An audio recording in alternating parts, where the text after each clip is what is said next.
Now, the greatest radio shows of all time. Suspense. The Shadow Node. Washington calling David Harding, counter-spy. Classic radio theater. The Great Gildersleeve. Fibber McGee and Molly. Dragnet. Gunsmoke. The Lone Ranger. Now, step back into a time machine with your host, Wyatt Cox. Good evening, friends of the Inner Sanctum. Brand new week gets started here with Crime and Casey Crime Photographer. Dangerous Assignment starring Brian Donlevy. I Was a Communist for the FBI starring Dana Andrews. Lon Clark starring as Nick Carter, Master Detective. And an episode of The Weird Circle. That's all coming up on this Monday, 18th day of March, 78th day of the year, 288 days left till we get to 2025. Jacques de Molay, the 23rd and last Grand Master of the Knights Templar, burned at the stake in 1314. John Berkeley, the first Baron Berkeley of Stratton, sold his part of New Jersey to some friends on this date in 1673, the Quakers. In 1766, the British Parliament repealed the Stamp Act, which was very unpopular in the British colonies. American Express, founded by Henry Wells and William Fargo on this date in 1850. In 1865, the Congress of the Confederate States of America adjourned for the final time. 1874, Hawaii signed a treaty with the U.S. granting exclusive trading rights. In 1893, former Governor General Lord Stanley pledged to donate a silver challenge cup named after him as an award for the best ice hockey team in Canada back in 1863. Originally presented to amateur champions, the Stanley Cup has been awarded to the top 20 pro teams since 1910, and since 1926, only to National Hockey League teams. Lord Stanley's Cup currently resides not far from me, about 4 hours away in Las Vegas, with the Las Vegas Golden Knights. 1969, Einar Dessau used a shortwave radio transmitter, becoming the first radio broadcaster. In India, on this date in 1922, Mohandas Gandhi sentenced to serve 6 years in prison for civil disobedience. He would only serve 2.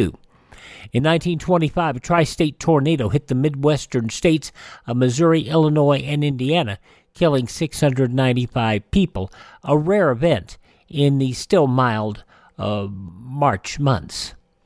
In 1938, Mexico nationalized all foreign-owned oil properties within its borders.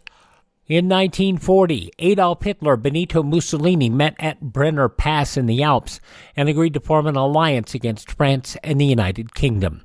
In 1944, the eruption of Mount Vesuvius in Italy, killed 260, caused thousands to flee their homes. In 1953, an earthquake hit western Turkey, killing 250 people. 1959, President Dwight Eisenhower signed a bill into law allowing for Hawaii statehood, which would become official on August 21st. He's an icon now, but he was freshly introduced on this date in 1961, the Pillsbury Doughboy. Don't forget home baked at your house. Bake Pillsbury.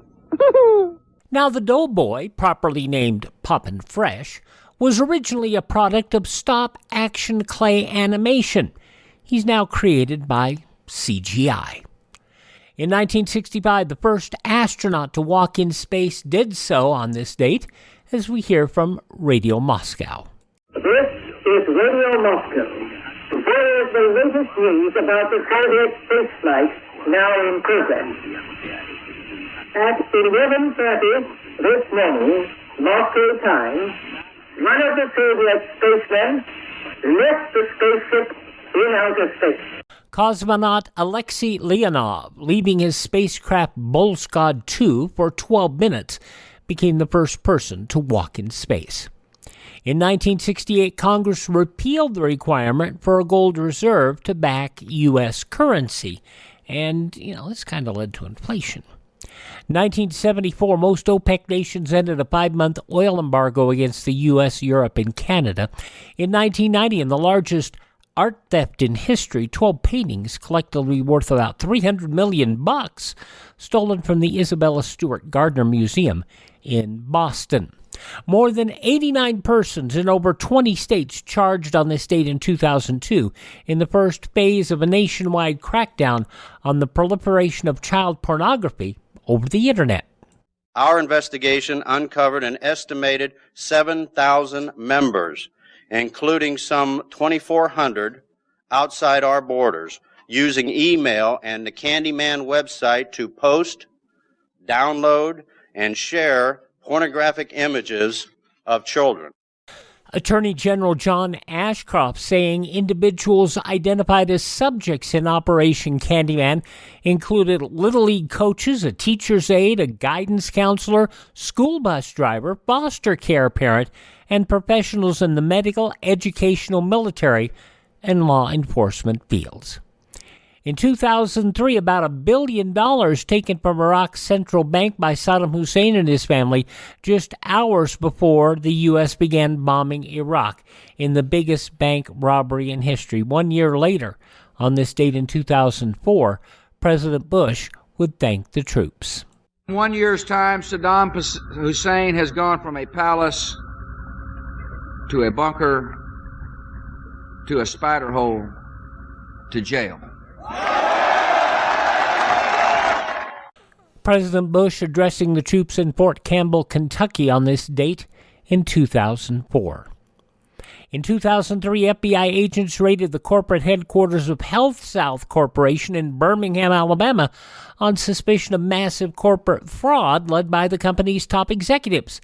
And it was on this date in 2008, Democrat presidential candidate Barack Obama confronted America's racial divide with a speech in Philadelphia, prompted by incendiary remarks made by Obama's African-American pastor, the Reverend Jeremiah Wright.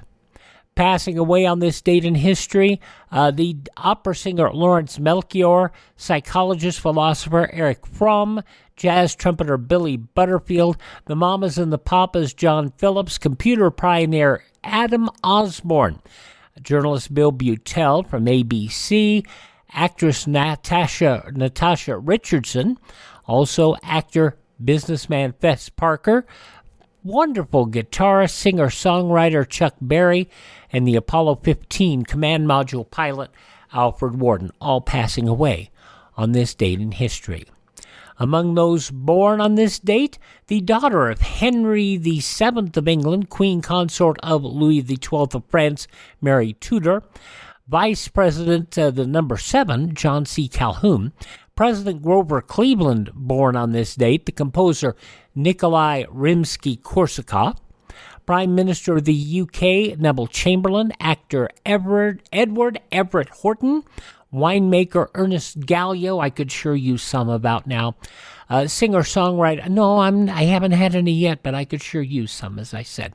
Singer-songwriter Smiley Burnett, motorsports entrepreneur Andy Granatelli, actor Peter Graves, writer-actor George Plimpton, musician Charlie Pride, singer Wilson Pickett from the Midnight Hour, from Knots Landing, Kevin Dobson, and actress-singer Irene Cara. Hi, this is Jeff Foxworthy. It is now time for the birthday announcements. The following people are now officially older than dirt. One of the biggest advocates of a solid work ethic and saying you don't necessarily need a college degree to succeed, and he's right. Mike Rowe from Dirty Jobs, 62 years of age today. Trades are still being neglected. We have so many people who don't need to be in college that should learn a good trade, and they could make a lot of money. But what can I say? Beauty queen, actress, singer Vanessa L. Williams, 61. Queen Latifah, 54. Comedian, actor Dane Cook, 52. From Maroon 5 and The Voice, Adam Levine is 45. National Wrestling Alliance champion Ethan Carter III, who has been through the WWE and badly used there, and TNA, where he was used right and was a multi-time champion, and now champion of the NWA and thriving on the independent circuit. Ethan Carter III, 41, EC3 as he is known. The daughter of Phil Collins, actress Lily Collins, 35. From Swing Vote and Spy Next Door, Madeline Carroll, 28. And from Big Time Rush and the Red Band Society, Ciara Bravo is 27. Those just a few of the people who celebrate the 18th day of March as their birthday. And if this Monday happens to be your birthday... Happy birthday to you. Happy birthday to you. Happy birthday, happy birthday. Happy birthday to you.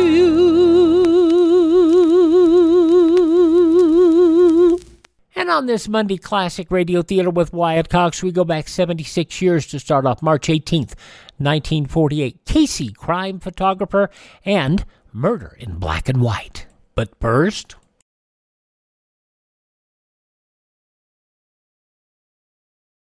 Our religious institutions are strongholds of the American way of life. Our country was founded by men who had faith in God and who were willing to endure hardship and sacrifice for the sake of that faith. Today, the religious institutions in your community need your interest and support, so take an active part in religious affairs. Your pastor, rabbi, or priest will give you invaluable family counsel and aid if you are a newcomer to the community. To face the problems of the future, America must be morally strong. And that moral strength comes through worship and faith. Go to church this week and take someone with you. Thanks again to Richard for buying us a copy over at classicradio.stream. It's always appreciated. You can do the same. classicradio.stream to support this. Or if you want to, got a few items listed on the page, including a really nice AM/FM radio that we've listed previously. An episode of the book, The Invasion from Mars, A Study in the Psychology of Panic, and a book, The Who is Johnny Dollar Matter. Those are all up there in a post that we made back in February when we discovered that all of the links we had up, Amazon broke them. And we had gotten some nice commissionable revenue from them, so that's always nice. So check that out over at classicradio.stream. Right now we're going to go back 76 years, March 18th, 1948. Staats Cotsworth, Casey, crime photographer, and Murder in Black and White. The Anchor Hawking Glass Corporation brings you Crime Photographer.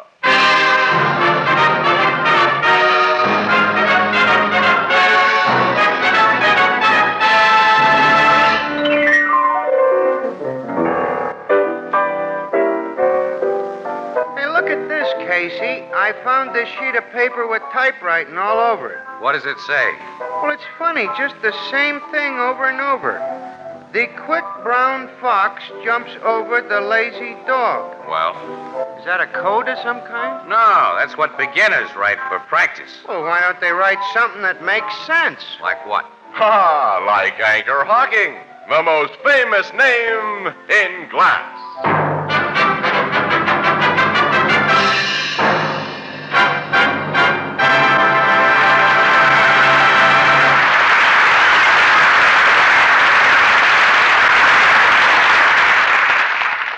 Good evening, ladies and gentlemen. This is Tony Marvin.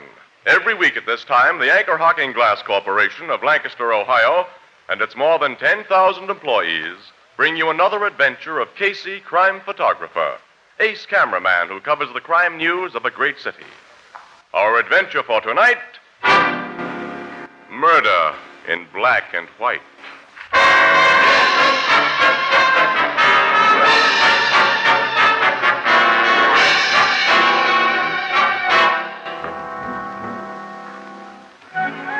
Morning, a wooded glen in a vast city park, and on the still frost-hardened ground there lies a dead man.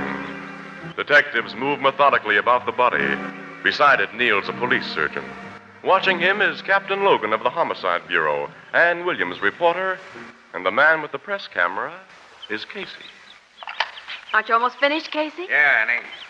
Thanks for letting me take these shots of the deceased, Logan. I'll do you a favor someday, too. You can do me a favor right now, Casey. You too, Miss Williams. Go back to your paper and let us cops get our work done. Hey, Doc, you tell yet how long ago this guy died? About 2 o'clock this morning, Captain. The bullet that killed him was fired at close range, still lodged in the skull. My guess is that it's a .32. The slug couldn't have been given to a more deserving guy. What do you mean, Casey? You know who this stiff is, don't you? He has no identification on You him. should know him, though. He almost became middleweight champ a few years ago, fighting under the name of Tug Loftus. Say, you're right. I make him now. Yeah. A moment ago, Annie, this lug told us to go peddle our paper. Oh, nuts. Hey, this Tug Loftus was a troublemaker, wasn't he? Always getting into jams. Yeah, he was an all-around heel. Tug Loftus' idea of a good time was to pick barroom fights with guys who didn't recognize him, then beat him to a pulp. Which means he had quite a few enemies. Yeah, that makes things just dandy. Well, that implies you haven't found any leads to the killer, Captain. Not a one, Miss Williams, except this book of matches.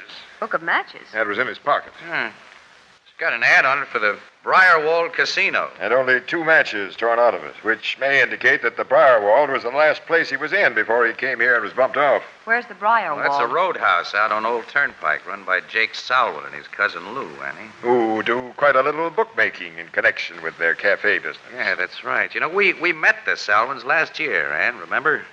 We got a report that the safe in their joint had been robbed. Mm-hmm. Yeah, and they denied the report. To the cops as well as to us. They said no one had touched their safe. Yeah, Lieutenant Schwartz of the robbery squad told me about that. He figured the 2 Salwins denied the robbery because the safe had contained a lot of horse betters, dough they couldn't explain as cafe income. Yeah, their Briarwold Casino is just the kind of a joint Tug Loftus would patronize. Say, when are you going out there, Logan? Right away. There's nothing more I can do here. You're going to have company, pal. Annie, let's go.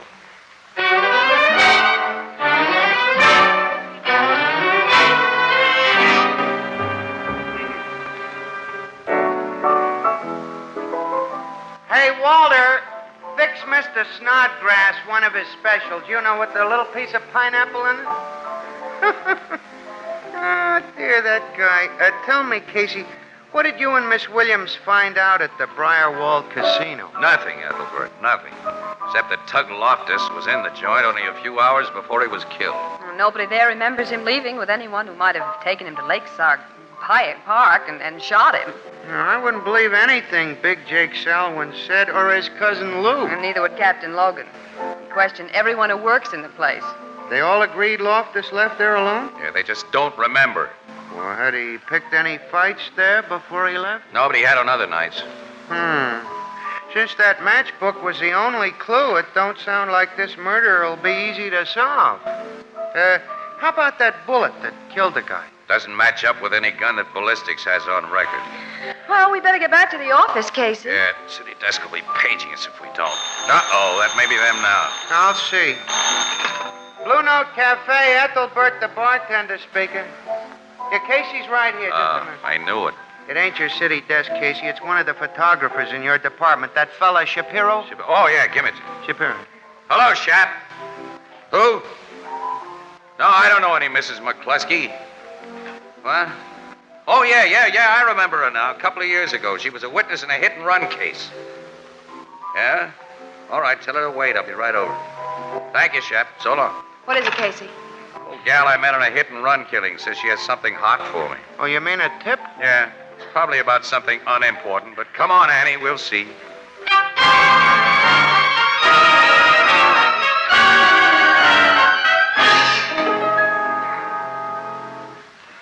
I've got evidence of a murder, Mr. Casey. A murder, Mrs. McCluskey? In black and white.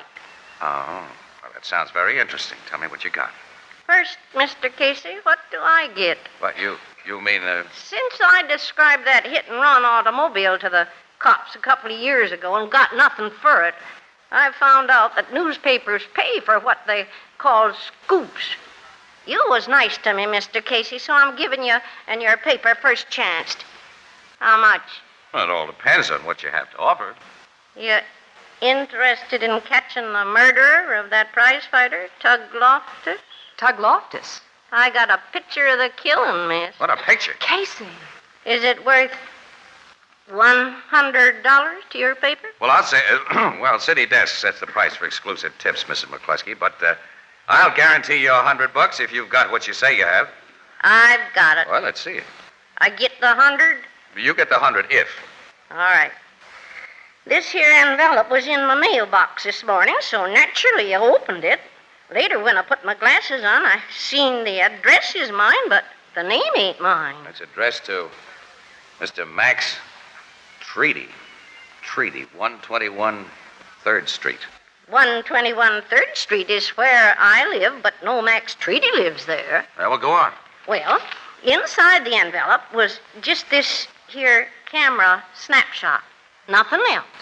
Annie, look. Yeah, it's Loftus, as we saw him lying in that park. I knew that from the picture you had of him in yesterday's paper. Standing over Loftus is a guy with a gun in his hand. And he's just killed a fighter. That's the way it looks.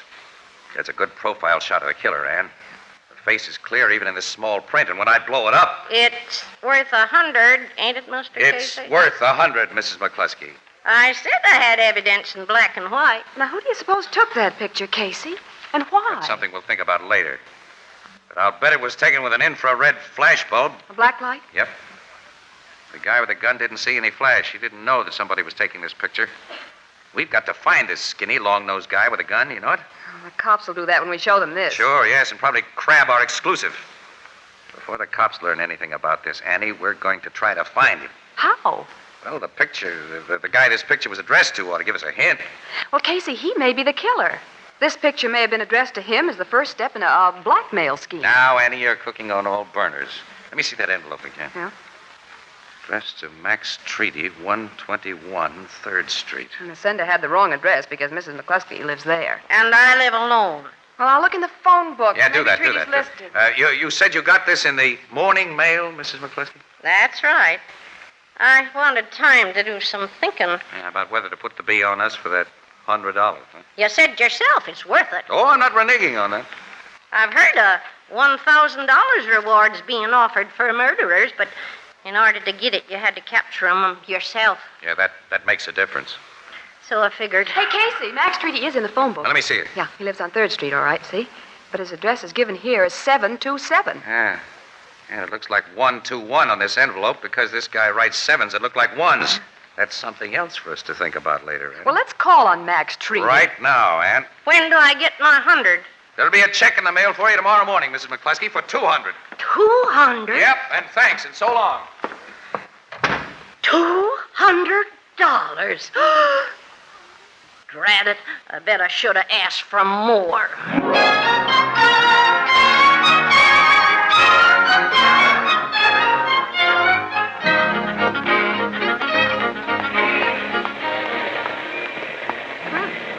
Max Treaty lives in a pretty good-looking apartment house, Casey. Yeah, he must be in the dough. Let's go in, Annie. Glass doors, no? It's a funny neighborhood. Only a few blocks away where Mrs. McCluskey lives. There's nothing but tenements and little old one-family houses. No, there's While the here- elevator. The operator may be able to give us a line on this guy. We're looking for Mr. Max Treaty. Oh, he's top floor, apartment 12F. Take us up, will you, please? Okay. But he may not be in. I haven't seen him this evening. We'll take a chance. We're not sure this Mr. Treaty is the one we're looking for. Can you tell us what business he's in?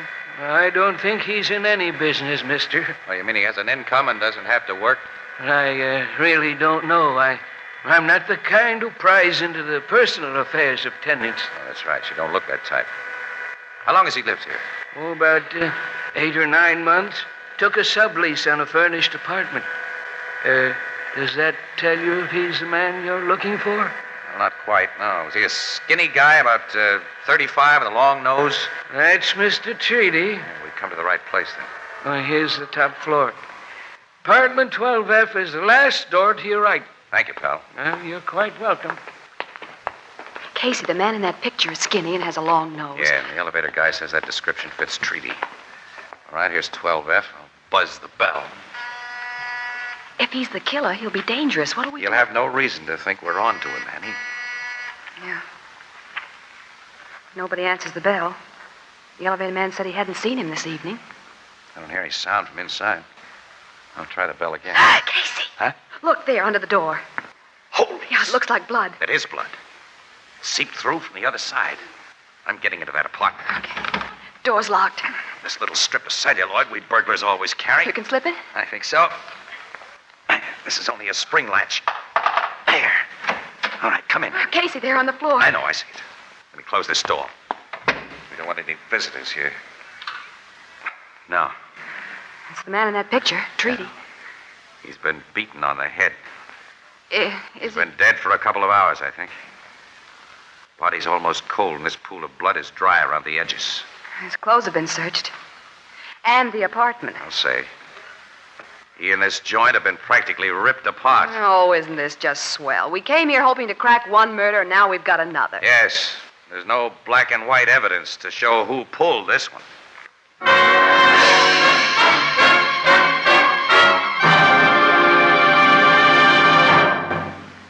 But I tell you can't say that. It's a secret. Look, secret or not, I'm going to tell it even if I get fired. But look. Look. Some secrets are too good to keep, and besides... Hey, we're on the air now. Okay, here goes. Friends, I've just had a sneak preview of the brand new Ivory Fire King oven glass. It's terrific. For the very first time in history, they've produced oven glass that's beautiful, rich, warm ivory in color through and through.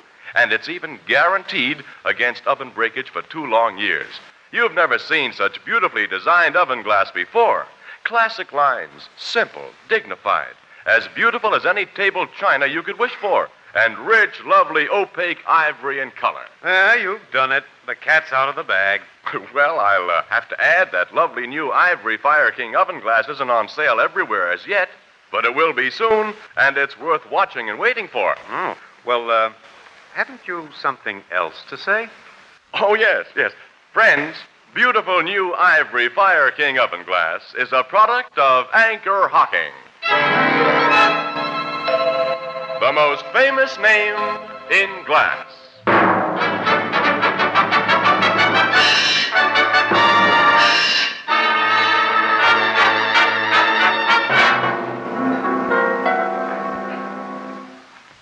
We've got to call the cops, Casey. Take it easy.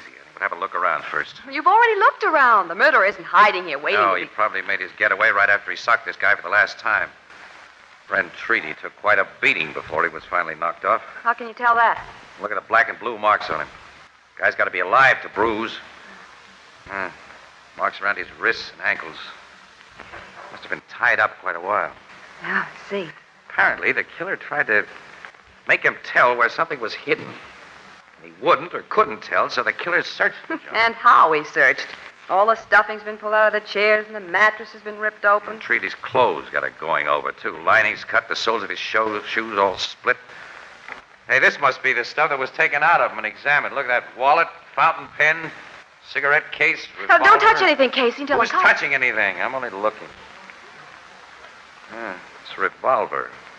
It looks like the gun in the picture. Yeah, but this is a .38, Ann. Loftus was shot with a .32. Well, then, Treaty must have used another gun for the killing? Probably threw it in the lake after it. Say, What have you picked up? look at that. Book of matches from the Briarwold Casino. Well, like the one found on Tug Loftus. Yes. This was half hidden under the sofa. Well, that connects the 2 murders. Maybe. Well, Casey, we've got to get the cops here. Not just cops. We're getting Logan. I want him to get first break on what we know about that picture. And the phone's in that bedroom. You go get him while I go down to the car and get my camera. I want to take some pictures of my own. Well, did you see that camera in the bookcase? Maybe you can save yourself a trip. No, there's no film in it. I looked. It was opened and searched like everything else. Late Mr. Treaty went in for photography, apparently. He had his kitchenette fixed up like a darkroom. Yeah? A lot of equipment there. The searcher wrecked all of it.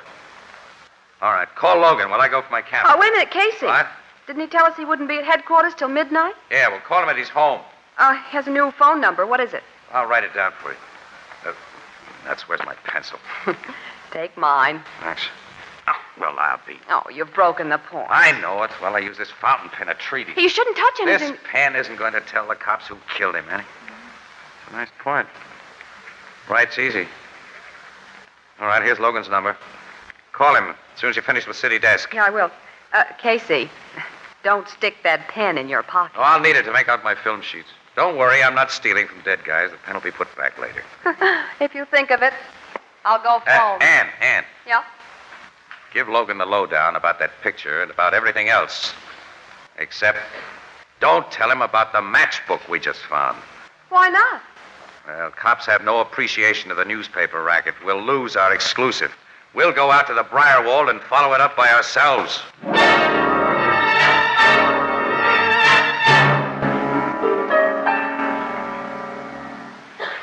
My cousin Jake isn't here, Casey. Huh? Expect him later, Lou? He's sure to be in sometime tonight. All right, we'll stick around.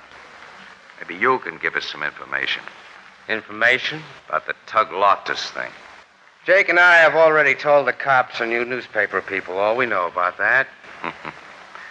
Yeah, the last time I was in this office, Lou, you and Big Jake were telling the cops that safe there hadn't been robbed. It hadn't been.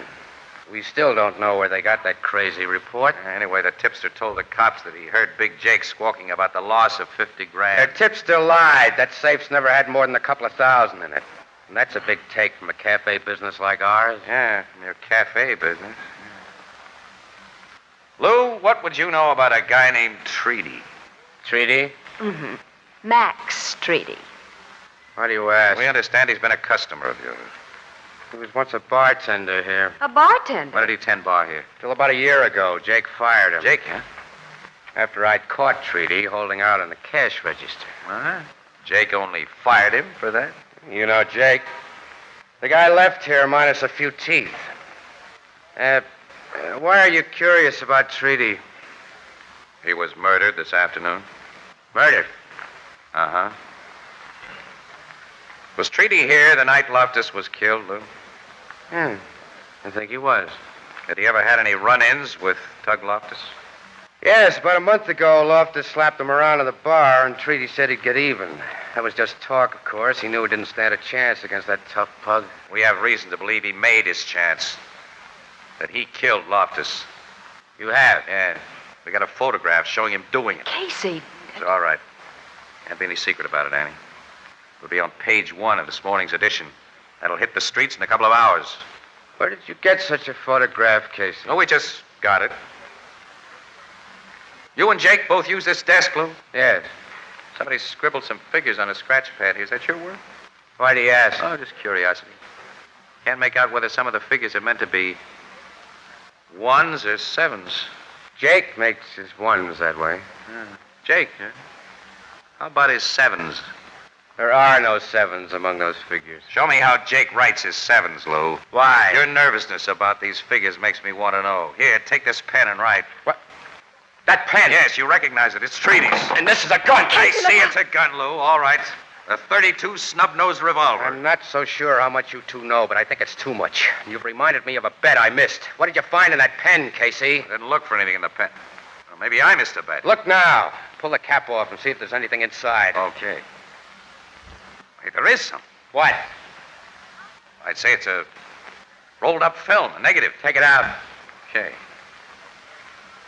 Yeah. It's a rolled-up negative, all right. Never mind looking at it. Give it to me. Well, I want to look Give at it to me. All right. You're the boss. Here. Thanks. Thanks to you for reaching for it. I'll take that gat of yours, Lou. No! Let it go or I'll break your arm. Let go! Thanks for the gun. Oh, Casey. All right, now I'll give the orders around here. Put your hands up, Lou. Keep them up and sit down. All right, all right. What's that negative, Casey? It's a nice, clear shot of Lou Solwyn here, taking dough out of an open safe. The safe in this office. That's safe. Right, Lou? You're doing the talking. You took the dough, Lou, on the date it was reported stolen. Somebody caught you doing it with a camera. From that window where a slat in the Venetian blind is missing. And that someone was Max Treaty. And Treaty moved into that expensive apartment soon after the robbery and didn't work anymore. Because Lou here was paying him to keep this evidence undercover. Big Jake is the boss of your bookmaking racket, Lou. He owns it, and you're just a hired man. The dough you stole was Jake's, and if he'd found out that you Okay, took it... Casey, you figured it. Get me out of here now. Take me to the cops where I'll be safe. Jake finds out, he'll kill me. Yes, like you killed Treaty after your counter-blackmail scheme had backfired. Counter-blackmail scheme? Don't you get it, Annie? No. I get it. Jake! Casey. Drop that gun, Casey, or I'll blow you to pieces before you can turn around. Drop it! Guy's at a slight disadvantage when his back is turned, Jake. Okay. Thanks.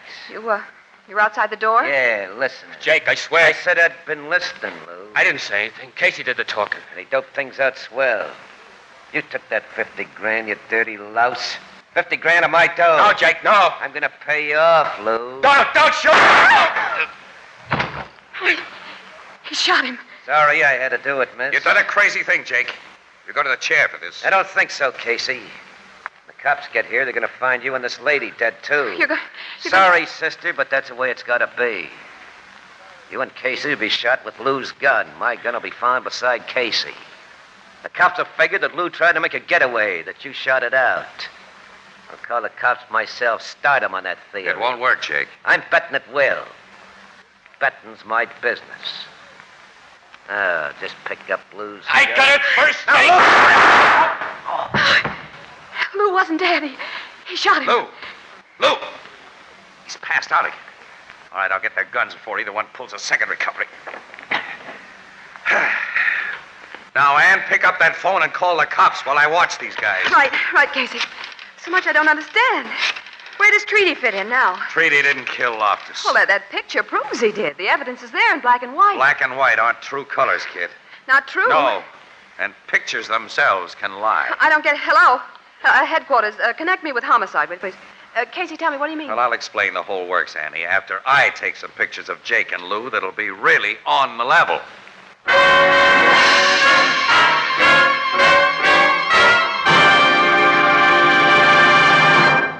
We'll join the crowd at the Blue Note in just a moment.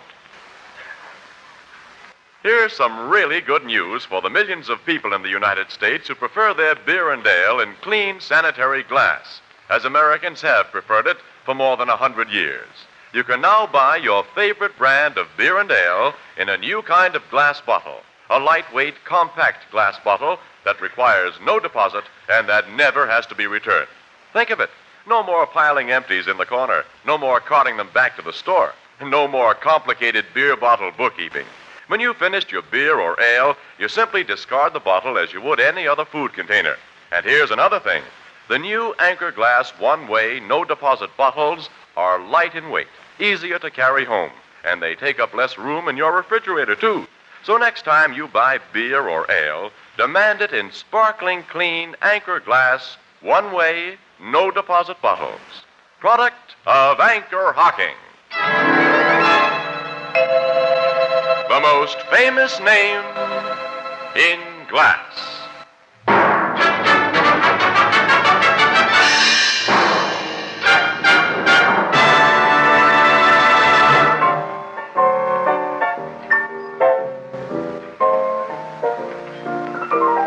There's a lot of things I don't understand, Casey. Well, all right, pal. We'll take it from the beginning now. Lou Salwin did considerable talking before he died, Ethelbert. He's dead, huh? Yeah, both him and Jake. Tell me. Well, while Treaty was bartender at the Briarwall, he found out that Lou Salwin was stealing from Jake, his boss. And then Lou caught Treaty cheating the cash register and told Jake. Who'd knocked out some of Treaty's bridge work, which made Treaty very sore at Lou for snitching. So he laid for him with a camera and got that picture of Lou robbing the safe for a really big haul. And after that, Treaty sat pretty at Lou's expense. Lou got pretty desperate under the pressure, and finally he hit on a bright idea. He'd get Treaty in a worse spot than he was by killing Loftus. Lou killed Loftus? Right, he did. In Lakeside Park, where Treaty was to meet Lou and collect more blackmail. Lou shot the pug and then hid himself with a camera and waited. When Treaty suddenly saw Loftus where he expected to meet Lou, his first instinct would be to draw that gun. And Lou got a very interesting picture of him standing over the body with the gun. And Treaty didn't know about the picture, of course. It was taken by a black light, an infrared bulb. When he realized Loftus was dead, he lost no time in getting away fast. Sure, Lou developed his picture and sent a print to Treaty, but his sloppy way of writing sevens got the print into Mrs. McCluskey's hands. Why'd he send the picture to Treaty? Well, to shake him up, to make him sweat. Oh. Then Lou went to his apartment expecting to find him in a big dither, ready to trade the original negative of that safe robbery for the negative that made Treaty seem a murderer. But Treaty hadn't received the print, and Lou realized it might fall into the hands of the cops. Well, if they arrested Treaty for a murder he hadn't committed, he'd tell everything he knew about Lou. Lou's big scheme had backfired. He had to get the negative of the robbery picture Treaty held over him. Treaty wouldn't tell him where he'd hidden it, even under the beating that Lou gave him. Well, you know the rest. And he was a bartender, like me. Miss Williams, I'm going to report that guy to our local and have him thrown right out of our union. He's dead, Ethelbert. Yes, sir. Dead, pal. Oh. It's like my sister Edna says, Casey. Quote, if you get your picture took, you're liable to get framed. Yeah, unquote.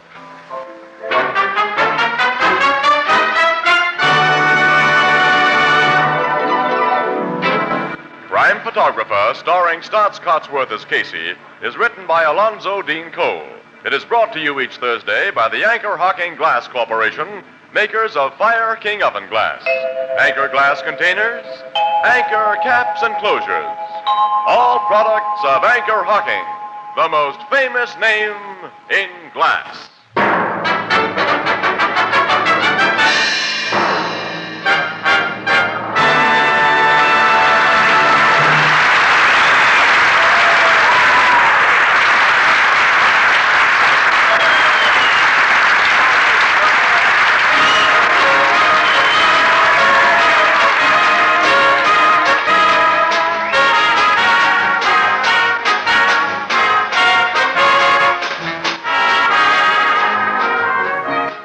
Photographer is directed by John Dietz and is based on the fictional character of Flash Gun Casey, created by George Harmon Cox.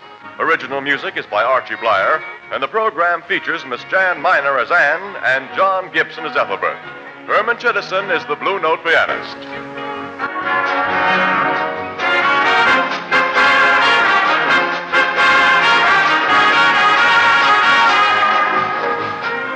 This is Tony Marvin saying goodnight for the Anchor Hocking Glass Corporation of Lancaster, Ohio, with offices in all principal cities of the United States and Canada.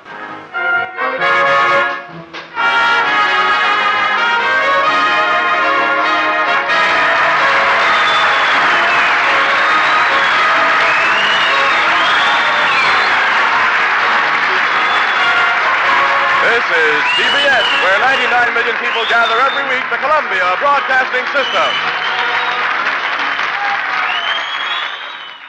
And from 76 years ago, March 18, 1948, Staats Cotsworth, Casey, crime photographer.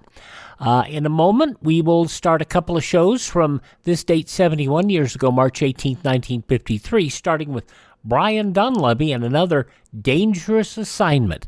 But let's assign you to listen to this.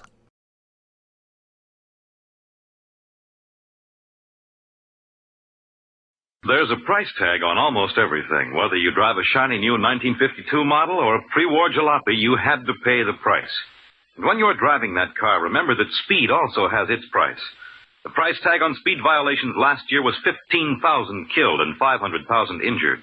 This year, thousands of lives can be saved if you and millions of other motorists come to the sober realization that speed is the biggest killer on the highways and resolve to slow down before you or someone else pays the price that must be paid for it. You can do your part by keeping within speed limits. At all times, drive as though your life depends on it. It does. Howdy doody, Wyatt Cox here with Classic Radio Theater, and we will have next two episodes that were broadcast on March 18, 1953, and we'll have some news of the day in a moment. But first, let's listen to Brian Donlevy, an episode of Dangerous Assignment, where Steve Mitchell goes to Oslo, Norway.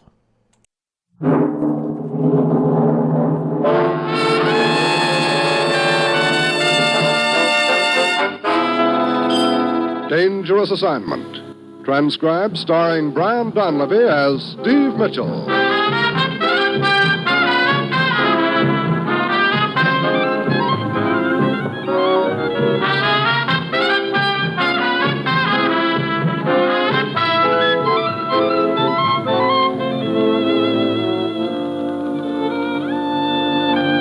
Yeah, danger is my assignment. I get sent to a lot of places I can't even pronounce. They all spell the same thing, though, trouble. But when I walk into the commissioner's office, I don't realize that this assignment's going to wind up with me exactly 1 foot from death.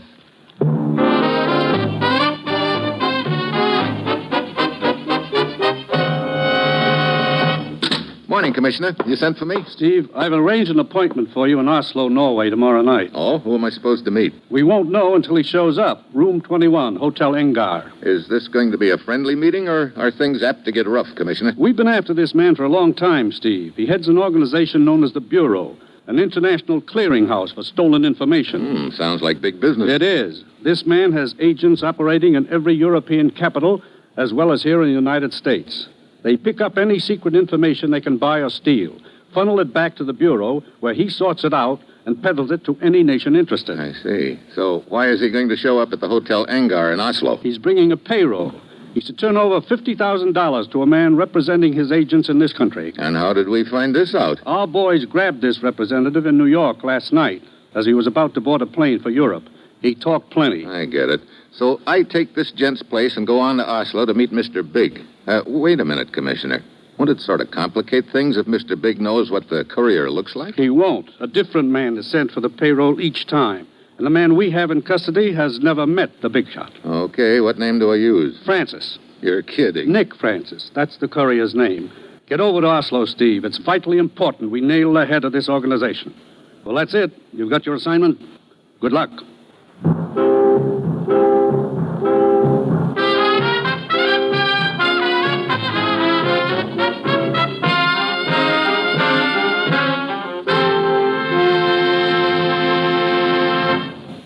The National Broadcasting Company is presenting Dangerous Assignment, starring Brian Donlevy in the role of Steve Mitchell, colorful two-fisted government agent. At all those places of the world where danger and intrigue walk hand in hand, there you will find Steve Mitchell on another Dangerous Assignment. Hollywood's greatest star-studded spectacle, the Academy Awards presentation, will be broadcast in its entirety tomorrow night by the NBC Radio Network. Listen tomorrow to NBC's exclusive broadcast of Hollywood's most impressive ceremony, the Academy Awards. More than 30 of Hollywood's greatest motion picture stars will appear on the Academy Awards stage in the heart of Hollywood. Bob Hope will be master of ceremonies, and Paul Douglas will be your NBC host for the evening. So set aside tomorrow night for the Academy Awards. Hear every moment of this stellar glamour gathering tomorrow night on the NBC Radio Network. It's Hollywood's most important night of the year, and you can be a part of it when you listen on NBC.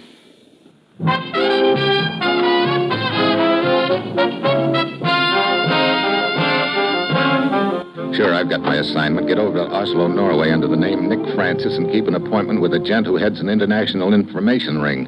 It's early Thursday evening when my plane lands at the Norwegian capital. As I saunter through the airport waiting room, I get the feeling that a pair of eyes are planted on the back of my head. Attention, please. Will Mr. Francis report to the information desk? Attention, Mr. Francis. Report to Well, here we go already. I don't know if that's good or not. I look around, spot the info desk at the far end of the waiting room, and walk over. Yes, sir. May I assist you? You were paging me. I'm Nick Francis. Oh, yes. A lady has been asking for you. Oh, well. Let me see. Over there. You see the large lady with the red hat carrying the parage cage? Oh, yeah. Sitting next to her on the left, the attractive blonde lady. That's the one. Well, that's better. Here she comes. Looks like Oslo's answer to Marilyn Monroe. I beg pardon? You are Mr. Francis? That's right. Well, I am Helga Strauss. There has been a change of plans, Mr. Francis. I was sent to inform you. It is not safe here at the hotel. Thanks for the tip. What now? You will come with me. I will take you to the meeting. Okay. Lead on, Helga.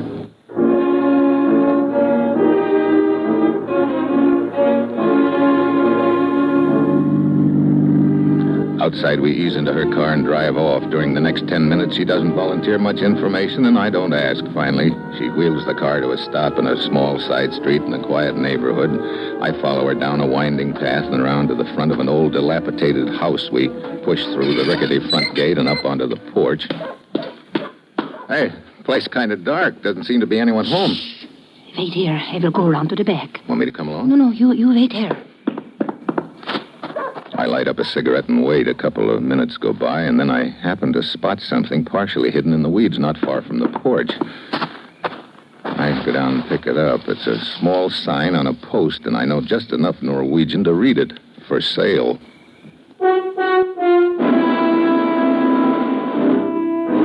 I grab my bag and head down the path on the double. When I get back to the street, Helga's car is long gone. Yeah, as neat a sucker play to get me out of the way as I've ever seen. No blood, no mess, no fuss. Simple, but effective. I give myself 3 demerits and spend the next 10 minutes trying to find a cab. It's another 15 minutes before I pull up at the Hotel Engar. Good evening, sir. Good evening. I'm Leanvold. May I help you? I have a reservation. The name is Nick Francis.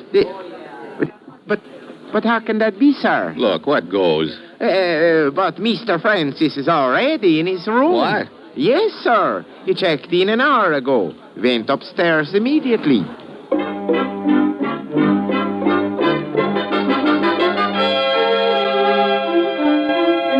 I don't wait for the elevator. I take the stairs, two at a clip, and 40 seconds later, I pull up at the door of room 21 and try the knob.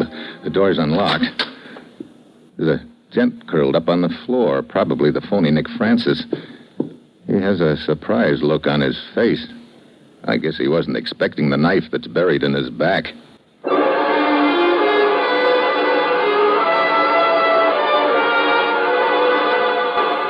5 minutes later, the law arrives in the person of one Lieutenant Roberg. He clears the room of interested spectators, and when we're alone, I show him my credentials and give him a fast rundown on it.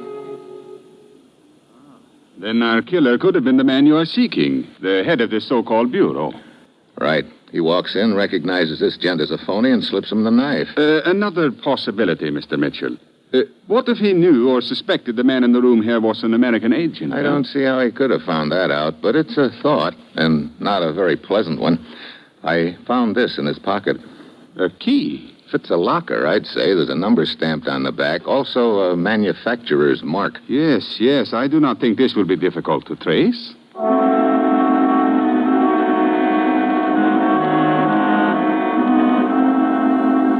The lieutenant puts in a couple of phone calls and finds out the key is to a baggage locker, and 10 minutes later we roll up in front of the railroad station in a police car. As the lieutenant and I hurry inside, I bump into an old friend. Oh, excuse me. It's you. Yeah, me. Hold on, sweetheart. Let me go here or call the police. You can whisper for one, Helga. Meet Lieutenant Roberg. What? This lieutenant is the little lady I was telling you about. She's in the real estate business, specializes in empty houses. So, how fortunate we meet, my dear. I have some questions I would like to ask concerning the affair at the Hotel Engar this evening. I don't know what you're talking about. You can drop that routine, sweetheart. You're up to here in murder. Murder? Yeah, your boyfriend. Rudy, Oh, you lie. A trip to the morgue might convince you. Rudy dead? What was your boyfriend's game? Come on, Helga. Well, I knew very little about it. We met, Rudy and I, at the inn 2 months ago. He was a ski instructor. What inn is this you speak of? Jornsens. It is in the mountains near the village of Avdal. A few days ago, he told me that he had uncovered a marvelous opportunity to make a lot of money, that I could help him. What was this opportunity? He was to come to the Hotel Engar here in Oslo, pose as a man named Nicholas Francis, and someone would give him $50,000. And who was this someone? I do not know. Rudy did not tell me. You said that he had heard part of a telephone conversation at the inn. One of the guests was involved. He did not tell me who that guest was, though. I see. Well, Lieutenant, suppose you escort Helga to the car, huh? I'll see what this locker key turns up.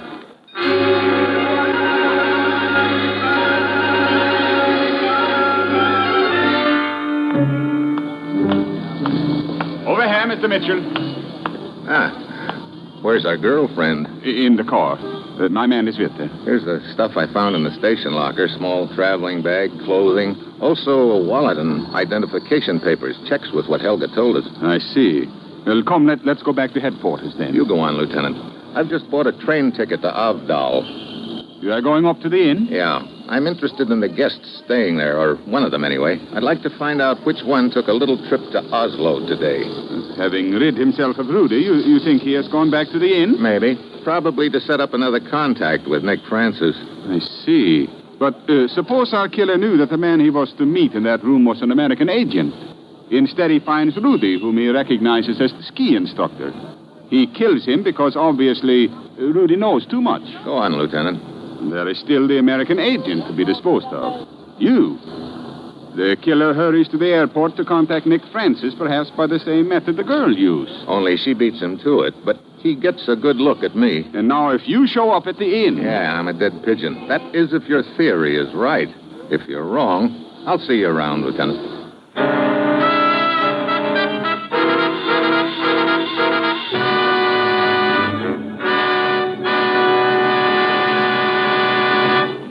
Steve Mitchell will continue his dangerous assignment in just a moment. On our nation's highways, excessive speed is the number one killer. It takes more than half of the lives lost in traffic accidents in many states. And only you as a driver can help reduce the terrifying toll of human lives.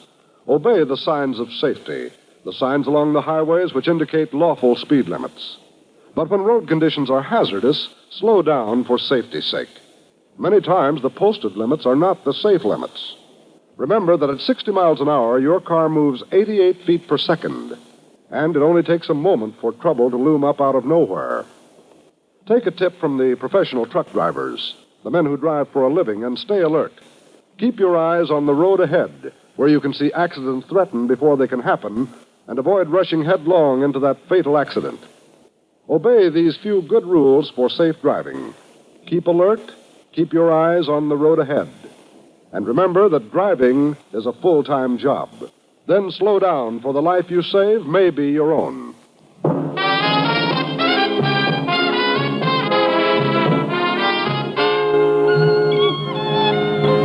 Now back to Dangerous Assignment and Brian Donlevy as Steve Mitchell.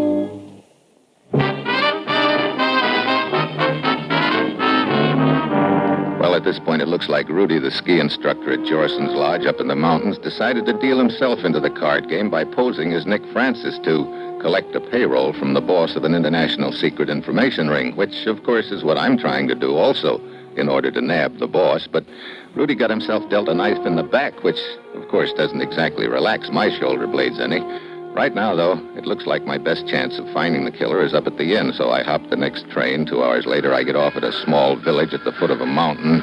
Then I spot another guy getting off the train, a fat gent with a cane who comes waddling toward me. Ah, good afternoon, sir. Good afternoon. Hi. Is your destination the inn? Why, yeah, you know where it is? Sight along McCain, sir, up on the side of the mountain. Huh? Hey, long way up. Hey, Lena should be here any moment. Lena? The innkeeper's daughter. She usually meets the trains. Oh, you're a guest at the inn, Mr.? Whitley's the name, sir. Ronald Whitley. And you? Steve Mitchell. Delighted. Yes, I'm a guest at the inn. But you took a little trip into Oslo, huh? Yes. Made a rare find, too. What? I'm a collector. Isn't this a beauty? The cane? Oh, it's much more than just an ordinary cane. See. Oh. A sword cane, hey? I'm sorry, old boy. Look, would you flourish that thing somewhere else than in the vicinity of my belt buckle? Did I come a bit too close for comfort? Yeah. Here's Lena. Hello, Mr. Whitley. My dear, this is Steve Mitchell. Another guest for you. Hello, Mr. Mitchell. Well, hello. A charming addition to the inn, don't you think, Mitchell? Yeah, and I haven't even seen the inn. Come along, both of you.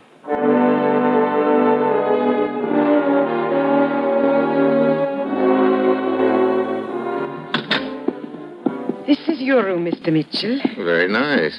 And here, a nice view from this balcony, don't you think? Yeah. Hey, long way down, too. Over there, in that direction, is... Yeah. Oh, sorry, I did not mean to crowd you against the rail. Of course not. I just wanted to point out the pond where we skate. And down there is another pond. Quite beautiful in the evening. Oh? Perhaps you would like to see it. Perhaps you'd like to show it to me. Perhaps tonight. That's a date. You know, things happen kind of fast up here. Must be the altitude. Or the attitude. Could be. Many guests here at the inn? Oh, quite a few. You have already met one of them, Mr. Whitley. Yeah, the gent with the sword cane. He took a quick trip to Oslo last night, huh? Yeah, with Mr. Calder. Who's Mr. Calder? He's another guest who also took a trip into Oslo. Has he come back yet? Yeah, on an earlier train this afternoon. Where is he now? I believe he's out skiing. Well, come along downstairs, Mr. Mitchell. I introduce you to some of the guests. Huh? Fine, Lena. Oh, here's one of them now coming down the hall. That's some cast he's got on that foot. Yeah, poor Mr. Tarson. Well, Lena, my dear. Mr. Tarson, I'd like you to meet another guest, Mr. Steve Mitchell. Mr. Tasson? Make it Tass, Steve. That's what everybody calls me, just plain Tass. Looks like you've had an accident. Oh, the ankle? Well, Steve, that one's on me. Yes, sir, I was a chucklehead. That's all there is to it. How so? Live dangerously. That's my motto. Old Tass has only been skiing a couple of months, but already he's not satisfied with the easy slope back of the inn. No, sir. He's got to try the big one over the ridge. A very dangerous slope, Steve. Talk about a 3-point landing, and one of the points happened to be my ankle. Quite a few of us saw it happen. We thought he was dead for a moment. Only thing that saved me, I guess, was that I hit first on my head. Yeah, well, I'll see you around, Mr. Tassin.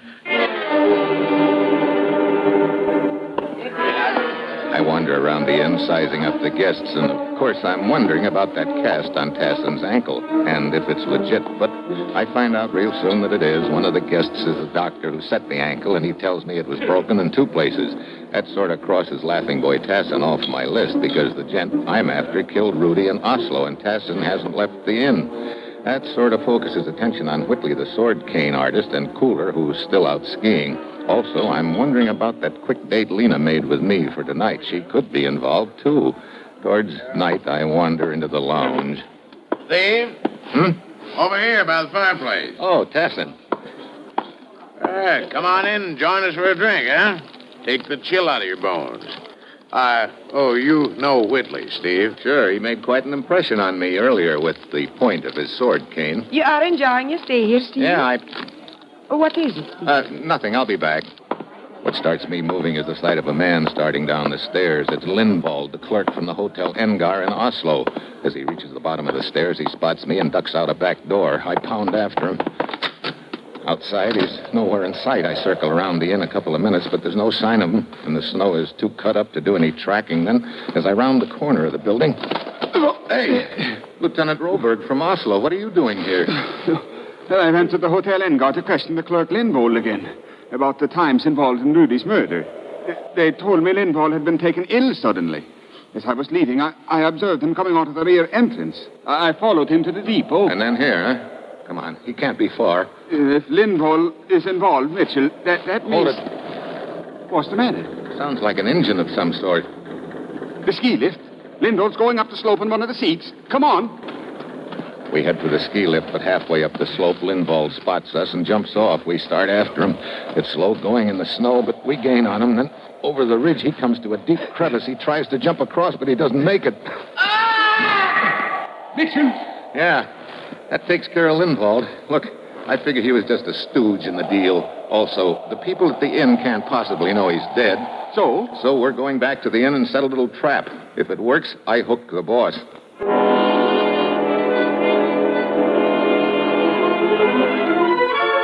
When we get to the inn, Lieutenant Roberg goes inside alone. I ease up to a window where I can hear. Is Mr. Mitchell here? No, he went outside some time ago. I am Lieutenant Roberg of the Oslo Police. When Mitchell returns, tell him I am taking a man named Lindvald into the village for questioning. I want Mitchell to join me immediately. Lieutenant Roberg leaves the inn. I wait a few minutes and then stroll inside. I say, the policeman looking for you. He wants you to come into the village. Oh? Well, yours is the only car here, Lena. Could I borrow it? Of course. She gives me the keys and I go upstairs, supposedly to change clothes, but actually to wait and see who shows up. I figure the head of the information ring, one of the guests, now thinks that Lindvald is under arrest, and if he's afraid Lindvald will talk, he'll either want to stop me from getting into the village, or else he'll try it for a getaway. Either way, he'll want those car keys I've got, and he'll come after them. And it didn't take him long. I say, Mitchell. Whitley? If you're going into the village, would you pick up a couple of magazines for me? Oh, fine. Okay. Here. I've written down the names. Thanks awfully. Hold it, Mitchell. Well, Laughing Boy Tassin. I should have remembered that balcony runs clear across the front of the inn. You get around pretty well for a guy with 1 foot in a cast. I manage. You don't seem surprised to see me. I'm not. That's why Whitley showing up threw me for a moment. No, as soon as I found out Lindvald was in the deal, the lights started to dawn, and you were the logical one. How so? Look, Rudy, the ski instructor, found out there was going to be a payoff to your American representative, Nick Francis, so Rudy decided to pose as Francis and collect. That's right. But he'd have hardly done it if he thought the boss was going to make the payoff in person. He had to be sure the boss wouldn't come to Oslo. How could he be sure? Well, a busted ankle, for instance. I see. Lindvald was to make your payoff for you, but Lindvald recognized Rudy as a phony and knocked him off, then came back here to report to you. That's pretty nice figuring, Mitchell, but too late. And I'll just step out on the balcony here and hand over those keys. Okay. That's far enough. What happens now? An unfortunate accident. It's a long way down, and you shouldn't have been standing so close to the rail. Neither should you. Mitchell! I dive to one side and hack at his gun. Knocks the shot wild. He swings the gun at me, but I duck under it and throw him off balance. All his weight comes down on the bum foot, and it can't support him.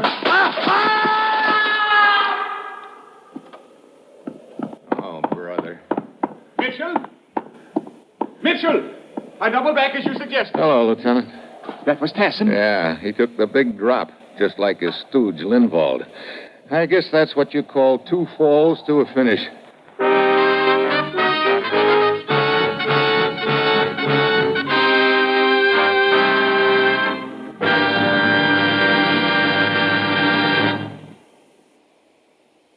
Our star, Brian Donlevy, will return in a moment.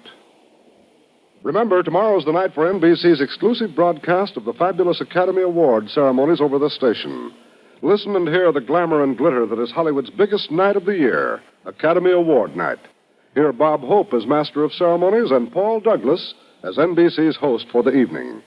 Hear such great Hollywood stars as Loretta Young, Ginger Rogers, Janet Gaynor, Mary Pickford, James Stewart, Ray Milland, Olivia de Havilland, Jane Wyman, and many, many others as they introduce this year's Oscar winners. Then hear the voices of the winners as they accept the highest award in the motion picture industry. Yes, you have a front row seat for all of the star-spangled glamour that is the Academy Awards when you set your radio dial to this station.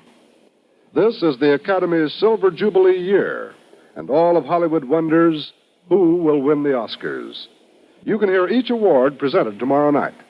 So make it a date to hear every glittering moment of the ceremonies on the NBC Radio Network.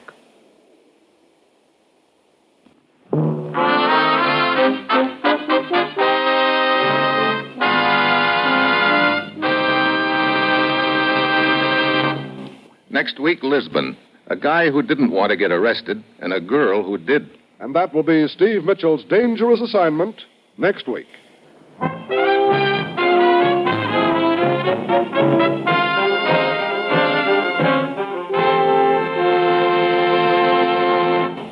Included in tonight's cast were Ken Peters, Gigi Pearson, Paul Frees, Dan O'Herlihy, and Betty Lou Gerson. This is John Storm speaking.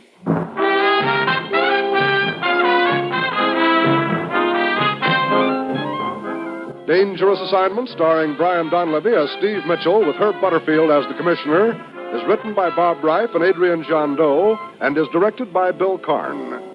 Be with us again next week at this same time when Brian Donlevy, starring in the role of Steve Mitchell, will embark on another transcribed Dangerous Assignment.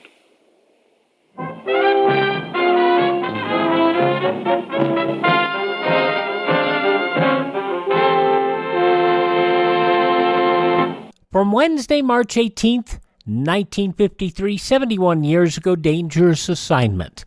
Coming up in a moment, we will have a look at the news from that Wednesday and an episode of I Was a Communist for the FBI. I'm Wyatt Cox, and this is Classic Radio Theater.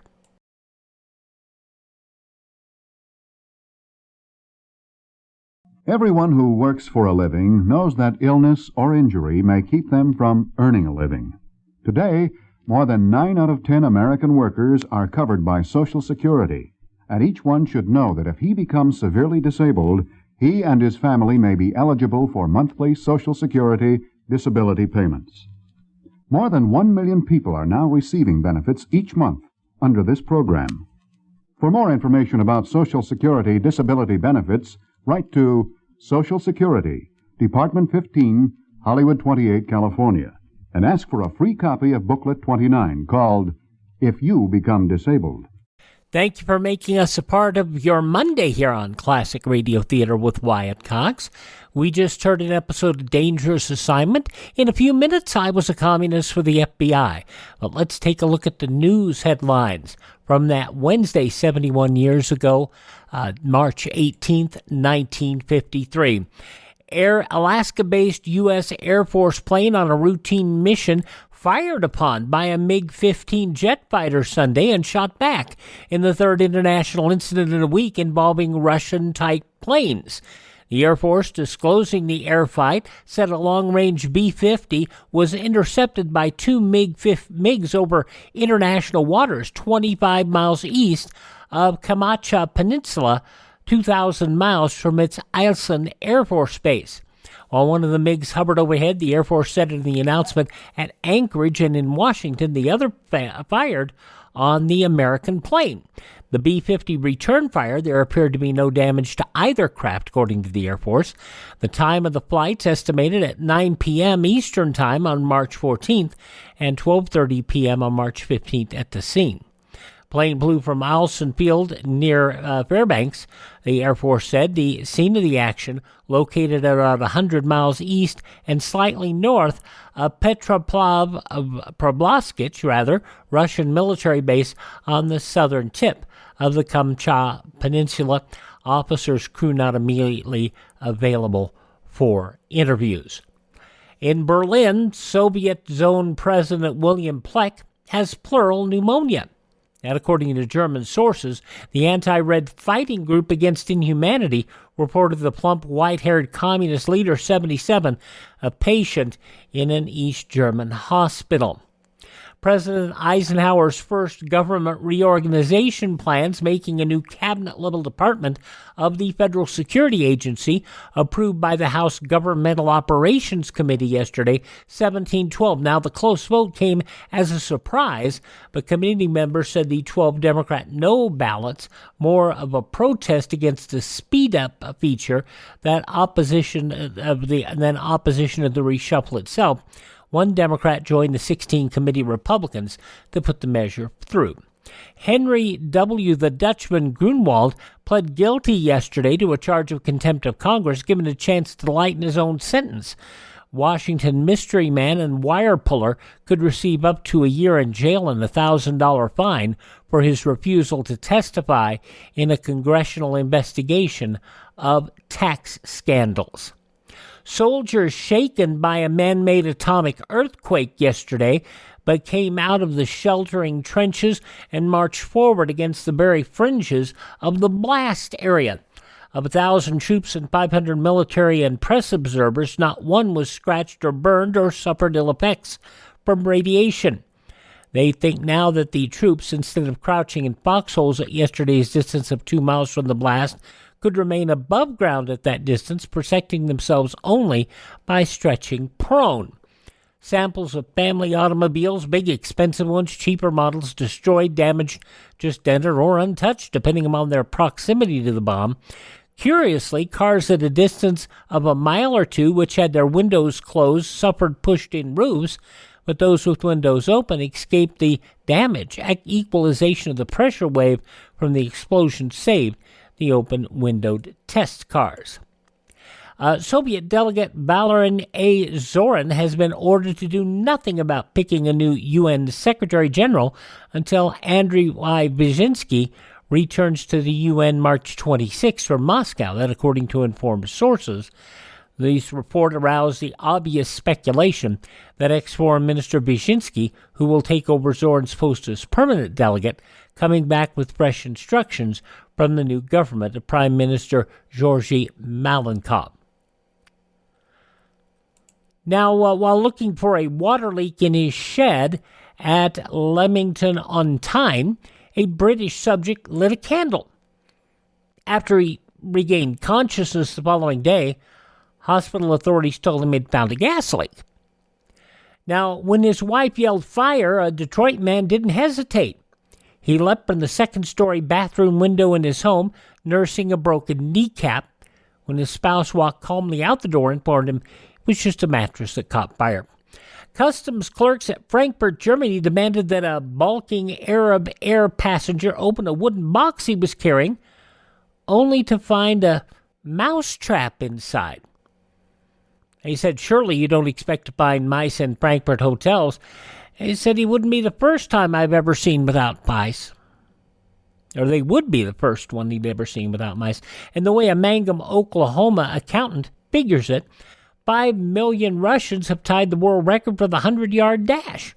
If that many mourners filed past Stalin's beer in 72 hours, as reported in Moscow radio, they would have had to have run 100 yards in 9.3 seconds, 2 abreast and 3 1/3 feet apart, that according to his calculations. And no matter who wins the April 7 general election in Duluth, Minnesota, they're bound to have a George Johnson for mayor. It seems the incumbent, George W. Johnson, is opposed by George D. Johnson. Those some of the day's news in the newspapers of Wednesday, March 18th, 1953. Coming up next from that Wednesday, Brian Donlevy, Dana Andrews, I Was a Communist for the FBI. You're listening to Classic Radio Theater with Wyatt Cox, and following these messages, we'll turn commie.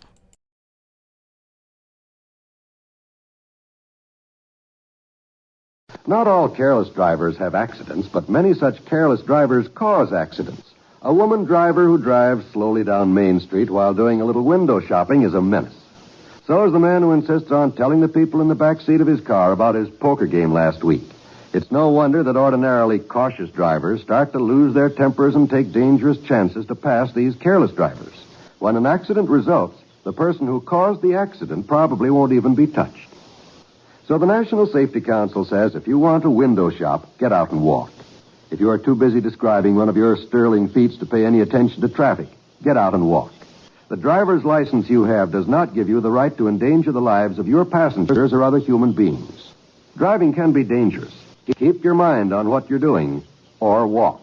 Okay, so we're not going to turn commie. We're just going to make the communists think we're communists. Dana Andrews in this episode of I Was a Communist for the FBI, Wednesday, March 18th, 1953.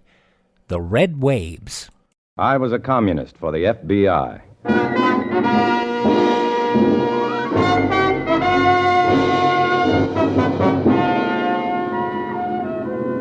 Starring Dana Andrews in an exciting tale of danger and espionage.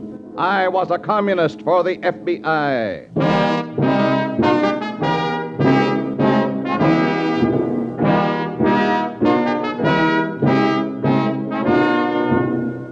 From the actual records and authentic experiences of Matt Cvetic come many of the incidents in this unusual story.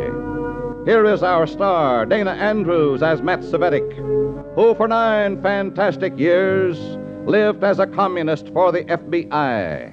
I learned a lot during my 9 years with the communists, but I didn't learn a thing about women. And why not? Because the women who join the Reds aren't interested in being women at all. This story will give you an idea of their real interests. In a moment, listen to Dana Andrews as Matt Cvetic, Undercover Man.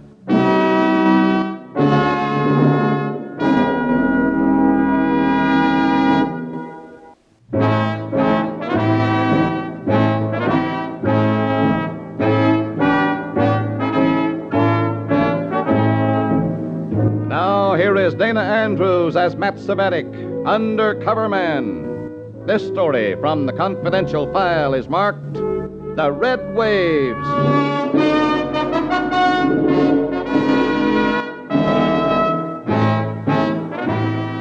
When you're an FBI man in comic clothing, you can't expect life to be beautiful or dull. And believe me, it isn't. There's neither comfort nor security in the everyday routine. In fact, the most prosaic humdrum incidents often end up twanging a tune on your nerve endings. You walk down a familiar street, for instance, same street you've walked 1,000 times before. You reach the corner in time to catch a streetcar, just an ordinary streetcar. The same one you've ridden every day for weeks, months. Step up, please, step up. You step into the streetcar. You see the same tired early morning faces. Same motorman you've seen every day. Morning. Morning. You pay the same fare. You start down the same aisle. You reach for the same familiar strap. Hey, mister. For me? Yeah. You forgot your transfer. Me? Yeah, you. Here. I don't need a transfer. Yes, you do. No, I'm just going as far as... Come on, take it. Why? This transfer you need. Well? Okay. Oh, thanks.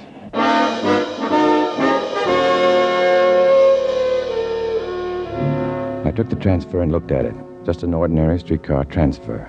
Then I turned it over and looked again. There was a phone number written on it. The handwriting was neat and feminine. Call Briar 2214, it said. And it was underlined in red.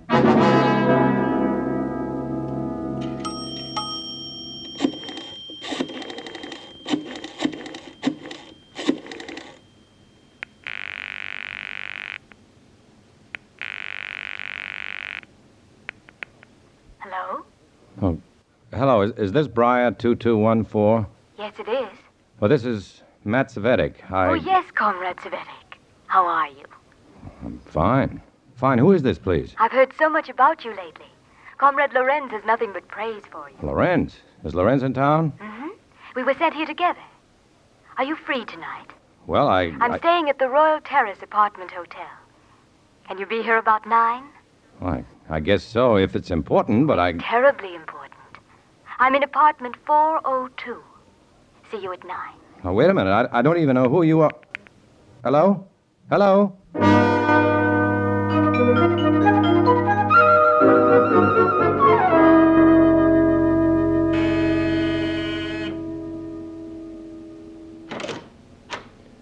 Oh, good evening. Well, Svedig, good to see you again. Come in, come in. Hello, Lorenz. How are you? Busy, busy. This project has involved so much work, it can only be successful. Oh, do you know Comrade Block? We talked on the phone this morning. How do you do, comrade? Frida has worked as hard as I have on all this, and her big job is still before her. I wish it were in operation right now.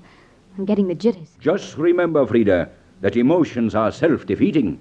Consider each phase of our work as an intellectual exercise. Then All right, Comrade Lorenz. you'll find, Frida, that our cause is best served by an attitude of calculated objectivity. A cool, deliberate... All right, Comrade. Well, Lorenz, you were obviously sent here for something important. How do I figure in it? Well, here's the checklist for Comrade Svetic. Ah, good. I must apologize for giving you this menial chore, Svitik, but even the slightest details must be handled by comrades of high standing. Only the most trustworthy have been chosen. Okay, Lorenz. What's it all about? This checklist. Note the number of names listed here. All carefully selected comrades. You'll be receiving messages in the mail from these comrades shortly. In the mail? Oh, very innocuous messages, to be sure. But as you receive them, you will check off the names of the comrades who sent them. Then you'll compile the information they have sent you and turn it in. That's all? That is all. And please, Comrade Svetic, no slip-ups. I need every bit of information you receive. I must... All right, Frida, I'll phone you as soon as I get No. No? Well, why not? That's a private phone, isn't it? You will turn the information over to me, Svetik. You'll deal with Frida only through me. That seems like the long way around, Comrade. Naturally. And it will seem even longer to the FBI or any other enemy agency that tries to discover what we are doing. Lorenz did a lot of babbling, but he didn't tell me what I wanted to know. I still didn't know why the party had sent this upper echelon commie all the way from New York to poison the air in this region. And who was Frida Block? What was her function in the party? I could only wait and search for clues among the messages that were due to come in the mail. The first one was a note from a commie named Webster at draft board number 179. It said, Harry Daniels, 1436 Elm Avenue, to be drafted on 6th of this month. Married 2 years. Wife's name, Mary.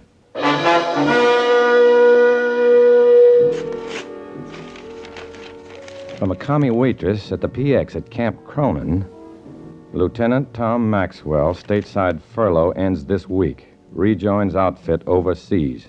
Wife just had baby girl. One after another.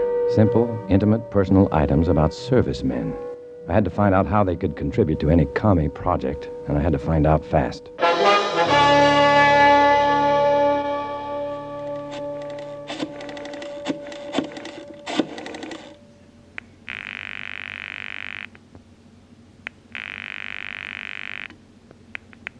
Beaker. Beaker, this is Red. Well, hi. Been wondering about you. Listen, I'm sending the FBI some stuff. It may be important, it may be nothing. I don't know. What is it? It's a copy of a checklist of busy little Reds. How busy? They're supplying the party with information about servicemen. That's important. Yeah, but I don't know why they're doing it. The party sent Lorenz out here to run the show. And it's got to be important. He brought a girl with him. Her name's Frida Block. Block? Block. Not the actress. I don't know. She's... Dark hair, husky voice, eyes like headlights? Yeah? That's the one. Keep an eye on her, Matt. That's no trouble. No, but she is. If Frida's playing a part for Lorenz, you can bet she's no ingenue. However she was cast in this commie drama, I knew that Frida was more likely to spill information than Lorenz. So I called and made a date with her. It wasn't difficult. I'd compiled all the messages, and they were ready for delivery. I lied that I wasn't able to get in touch with Lorenz. The next thing I knew, I was at her seedy apartment hotel. I nodded to the desk clerk and stepped into the self-service elevator.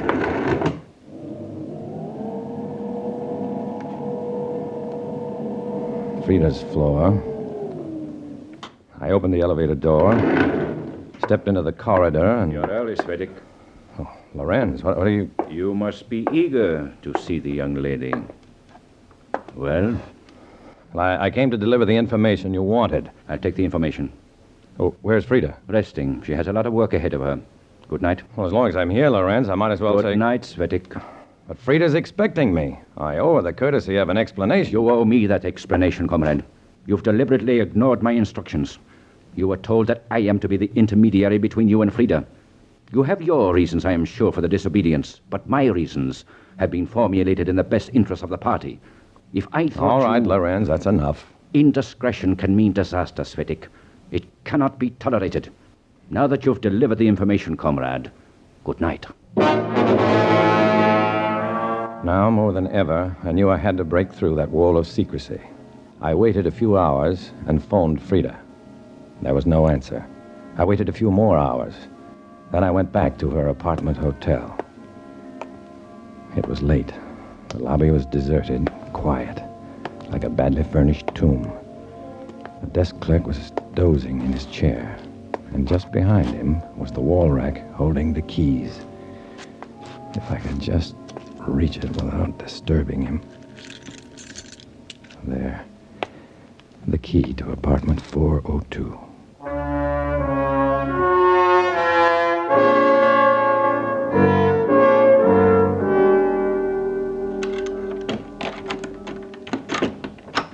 Apartment 402 was a tiny place, but it seemed a lot larger with no one in it. Frida was gone. Frida's clothes were gone, too. The closets were empty. The dresser drawers were empty. There was nothing here to tell me what she was doing for the Reds, or where she'd gone, or why. The only thing I could do now was get out of the apartment. I locked the door behind me, then headed for the stairs. No good. Someone was climbing the stairs just a floor below. I couldn't risk being found here. I started down the hall again, not quite sure where I should go when... Going down! Oh, down! Hold it! Going down! I breathed a big sigh of relief as the elevator door shut behind me, and then... I couldn't breathe at all. My reflexes had crossed me up. This was a self-service elevator. It needed no one at the controls, but someone was at the controls. He was pushing the emergency stop button now. You don't mind stopping between floors, do you, Svedik? I have a few things to settle with you.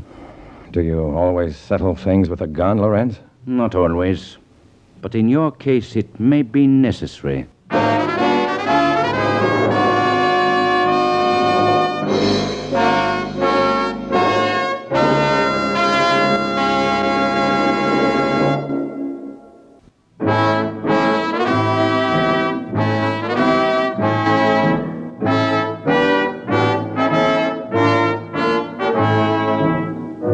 Back to Dana Andrews, starring as Matt Cvetic in I Was a Communist for the FBI, and the second act of our story.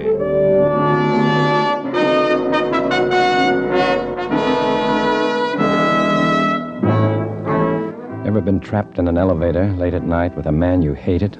Ever been forced to face a red fanatic like Comrade Lorenz from the wrong end of a gun? These were new experiences to me, too, and I don't recommend them. You stand there and sweat, waiting for that last-minute miracle, or the reckless flash of heroic abandon that will help you overpower the villain. But nothing happens. You just stand there and sweat. This is the second time you have disobeyed party orders, Svetik. Well? Speak up, Svetik. Why? You have no intention of believing anything I tell you. What's that you have in your hand? The key? Key? Where did you get the key to? Frida's apartment. Why not? We've spent a lot of time together. Been good friends. Ever since we met in New York, months ago. You're lying, Svetik. Am I? Sounds like someone would like to share our elevator. I know you're lying. Frida had strict orders not to become friendly with anyone. Look, Lorenz. The key. Apartment 402. See? Sentiment. Love. A bit sickening. And you know the work she's doing, I suppose? Well, she's asked my advice about it from time to time. Are you going to give up this elevator or not? I can't believe it. She knows the cost of failure in this work. I can't believe it. I think we'd better get out of this elevator, Lorenz. Yes. Yes, of course. Where to now? To call your bluff. We're going to see Frida. Now? At this hour? Frida starts work tonight. If what you say is true, she'll stop work tonight. If you're lying... All right, Svetik. Out. Lorenz ushered me out of the building and down the street to where his car was parked. In a moment, we were speeding across the sleeping city. Our destination? I had no idea. I could only think of the dilemma I'd created for myself. The big commie secret, whatever it was about to be revealed to me. But I was about to be exposed as a liar, a traitor to the cause. A fat, messy dilemma, all right. And I was impaled right smack on its horns. All right, Svetik. Here we are. Out. Out? Well, there's nothing here but a beach. The pier is right behind that seawall. Pier? What pier? For one who knows so much, you seem to know very little. Oh, I've never been to this part of the waterfront before. All right, out.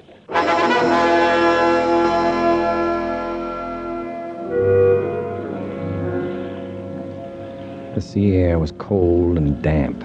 You tasted the salt on your lips, and when you breathed, you caught the sharpness of salt in your nose. The night was black and still. The water was black, too, and only its constant movement distinguished it from the night. Wait here, Svetik. Where are you going? Just wait here. Lorenz walked to the corner of the pier and signaled with a flashlight he'd taken from the car. Might as well make yourself comfortable, Svetik. We'll have a short, miserable wait.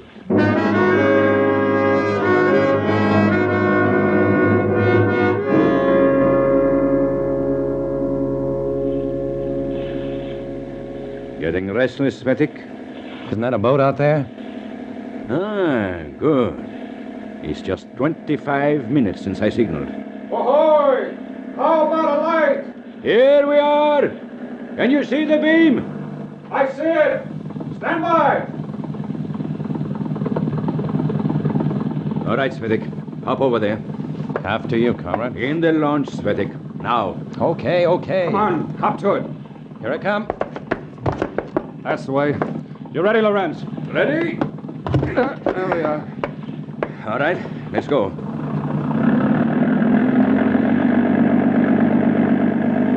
The last lap, Svetik.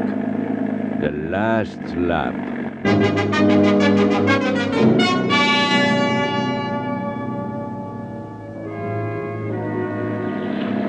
The launch sliced through the choppy water.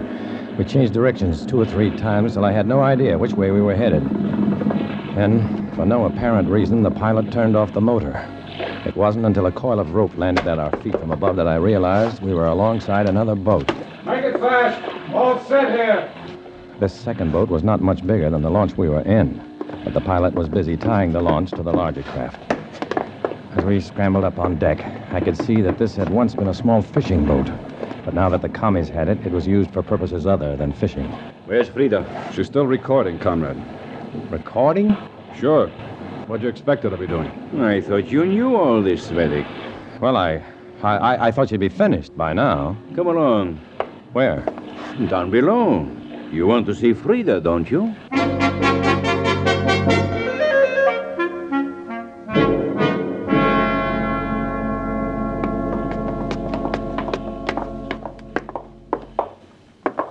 Well, Svedik, what do you think of all this? Well, I never thought that you could... Pretty compact, eh?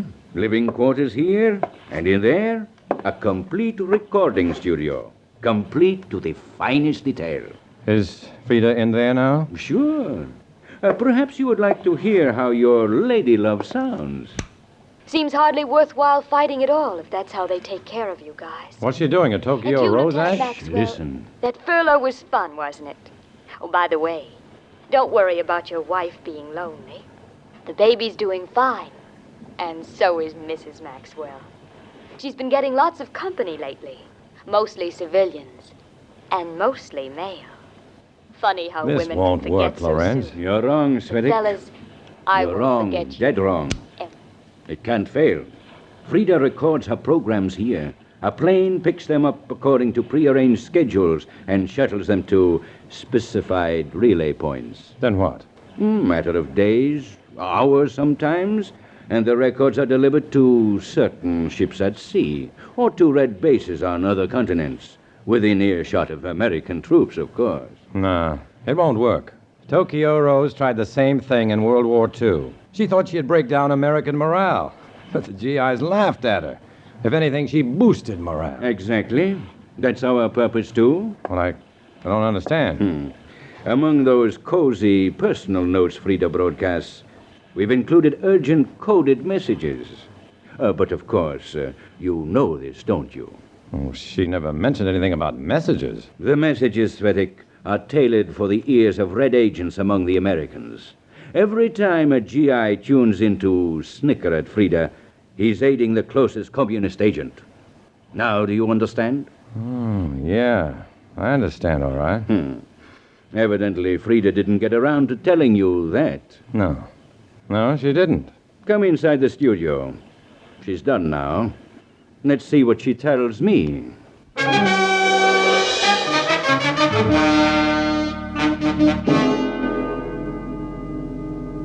I swear it, Comrade Lorenz.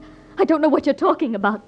Svedik and I never... Frida, honey, tell the truth. It'll be a lot easier for both of us. Lorenz, he's out of his mind. I never had a thing to do with him. I never gave him a key. I never... I want the truth, Frida. The truth. I'm telling the truth. I swear it's the truth. Lorenz. Yeah, what is it? I'm busy. You expecting another boat out here? No, of course not. There's one coming. What? A big one. It's got its lights on us. Looks to me like a Coast Guard cutter.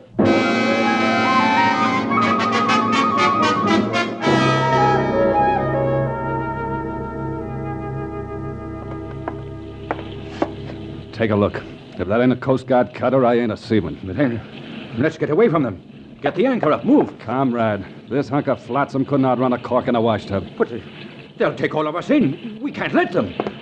Svedik, we can't let them take all of us. How can you stop them? That gun of yours won't help. Someone's got to get away to carry on our work, to give the party the facts before the newspapers make fools of us. Stay on deck over there. We're coming aboard. It's too late now. Lorenz, one of us could duck over the side. They'll be towing this tub of ours in. If he cut the launch free, he could hang on to that. Svedik, do it. What? You're the strongest man here. Go on, go on. Over the side, hurry.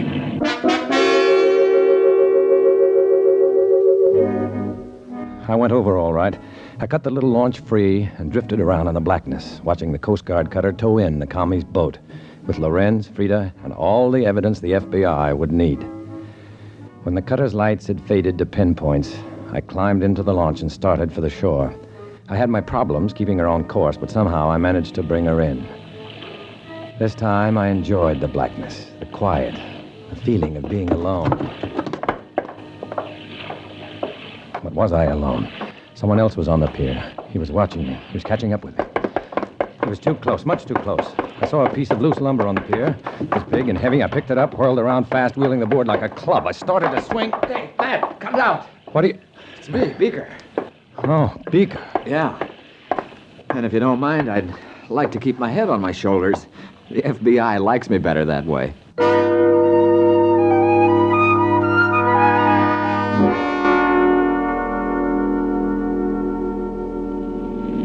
Okay, Beaker, let's have it. Have what? The story. What brought the Coast Guard out to that commie boat? That checklist you gave us. What? The one with all the commie names on it. We rounded them up one by one and got just enough truth out of each of them to piece together the whole picture. What's the matter? You miss your commie playmates or something? No. I just hope they don't find out the truth about me. Don't worry, Matt. We told Lorenz that the Coast Guard got suspicious of all the unexplained activity on the boat. They investigated and hit pay dirt. Fine. Oh, better let me out here. Well, can I drive you home? I better not. Never know who'll see us together. Yeah, guess you're right. Night, Matt. Night, Beaker.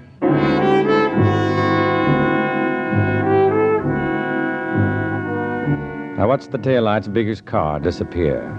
The commies were gone. Lorenz, Frida, the whole crew. They would face charges of sedition, treason, the works. I turned and walked the other way, alone. Really alone. This is the way it always seemed to end. Alone. No Reds behind me, no friends beside me. And ahead of me, I didn't know. I couldn't know. But I'd find out soon enough. Too soon. I was walking toward it now. Walking the silent street into the future. Alone.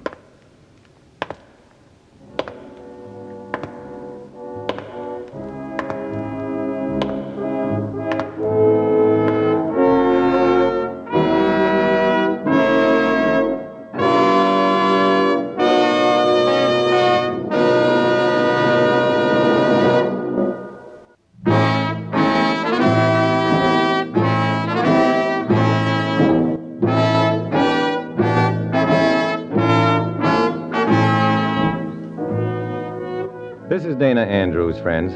In the story you just heard, names, dates, and places are fictitious to protect innocent persons.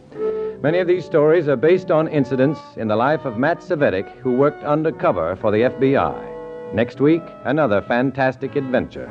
Join us then, won't you?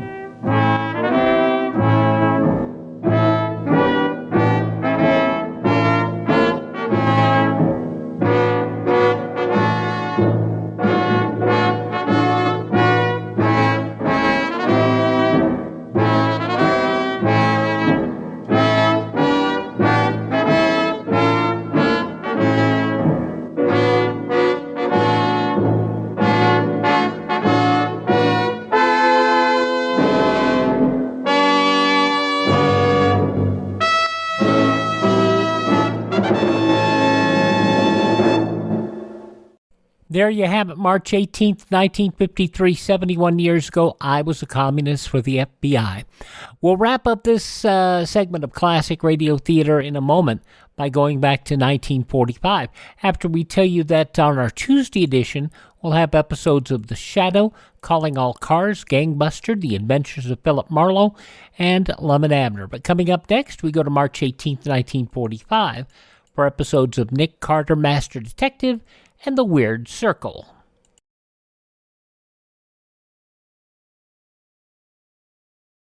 What are your dreams for 10 years from now? Perhaps you'd like to travel abroad.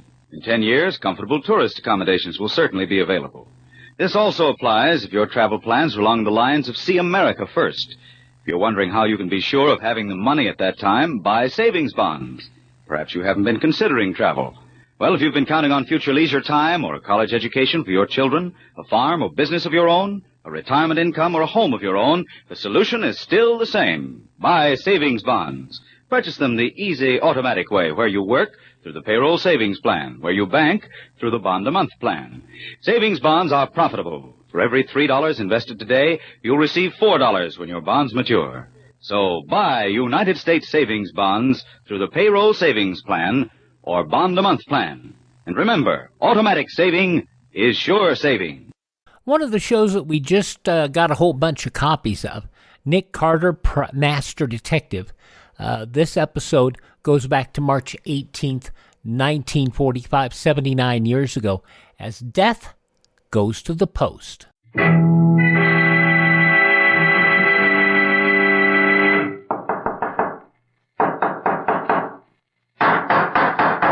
What's the matter? What is it? It's another case for Nick Carter, Master Detective.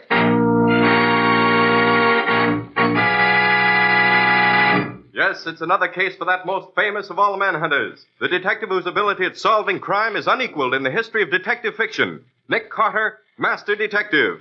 Presented by the three great Lin-X home brighteners, Lin-X Clear Gloss Varnish, Lin-X Cream Polish, and Lin-X Self-Polishing Wax. Created by Acme, America's great producer of fine Acme quality paints. Today's curious adventure. Death Goes to the Post. Or Nick Carter and the mystery of the unlucky jockey. In just a moment, we'll hear how Nick Carter was able to solve the mystery of what happened to the unlucky jockey and why he failed to win the big race. But now, here's a suggestion for you. It doesn't take folks long to learn what's worthwhile. That's why millions of wise American homemakers have discovered Chemtone, the miracle wall finish. That's why they're now discovering the new magic for woodwork, floors, and furniture. The three great Lin-X home brighteners. Lin-X Clear Gloss Varnish to give lustrous, longer-lasting protection to every wood and linoleum surface. Lin-X Cream Polish to renew the sleek, gleaming beauty of fine furniture. And Lin-X Self-Polishing Wax to lend rich, satiny loveliness to any floor, wood, linoleum, or tile. Take the modern shortcut to new home beauty with the three great Lin-X home brighteners. You'll find them all at your hardware, paint, or department store. Your headquarters also for Chemtone, the miracle wall finish.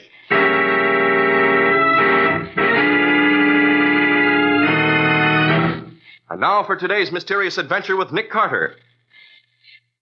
As today's story opens, it's near the end of the last racing season in World City. Nick and Patsy are walking back to Nick's office when Nick suddenly seizes Patsy's arm and says, Hold it, Patsy. What's the matter, Nick? That woman coming out of the pawn shop. Looks familiar, but I can't place her. She's a good-looking woman. Although if that blonde hair of hers is natural, I'm a Chinese grandmother. She doesn't seem to be connected with crime in any way, yet. And look who's trailing her. Benny Retzel. I know him right enough. He's a private cop for the Mutual Protective Agency, isn't he? Yes, and they're a choice outfit not to get mixed up with. Their slogan is, you marry them, and we trail them. Well, let them go. What do we care who's getting married or divorced? We can just mind our own business Now, and wait a go minute. on. I'm going in the pawn shop. I want to ask a few questions. But why? What's it to us? Probably nothing. Just curious to know who that woman was. Go ahead, make a fool of yourself. She's probably nobody. Well, Mr. Carter here. Oh, so it's you, Al. Yeah, I swear to you, though, I ain't guilty. What's this you're not guilty of? Whatever you say I done, I ain't. You probably have at that. But that's not why I'm here. Who was that good-looking blonde who just went out of here? Should know her, but I don't. Such a one she is. The wife of Colonel Pembroke, no less. Colonel Pembroke, the big horse race man? Yeah, that's the one. And you know, if I was a betting man, Carter, which I ain't, I'd see if the Colonel had a horse running at the track this afternoon, and I'd put a bet down on him. On the Colonel or the horse? Such a question. The Colonel, he could win a horse race, maybe? Go on, Al. What's the story? It's just a hunch, that's all. But when a dame asks me to give her $3,000 on a string of pearls worth maybe $10,000, and swears she'll redeem them in 24 hours, and if she's married to a string of fast horses, well, you can make your own guess. And it would still be a guess. Take me to the races, Nick. Why should I? I want to win some money by betting on the Colonel's horse. You know the Colonel, don't you? Oh, yes, I know him slightly, but I hardly think that's... Oh, come on, Nick. It'll be fun out there anyway. I love horses. All right, but don't expect me to pay your betting losses. You're strictly on your own out there.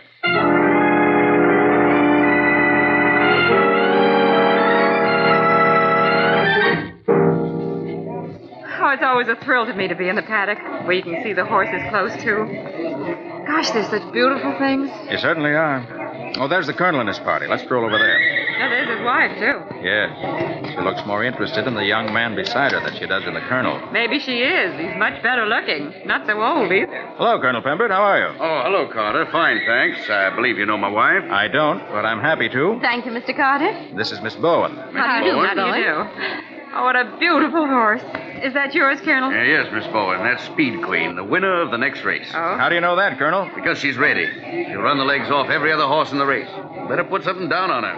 I'll believe a horse is really going to win when I see her trainer putting up some of his own money. Well, you'd see that right now, except that I never allow my employees to bet on any race in which we have an entry. Is that right, Dearson? That's right. It's only that rule of yours that's keeping me from picking up a fortune on this race. Well, I still say I'll believe it when I see it. The end of the race is the time to tell how good Speed Queen really is.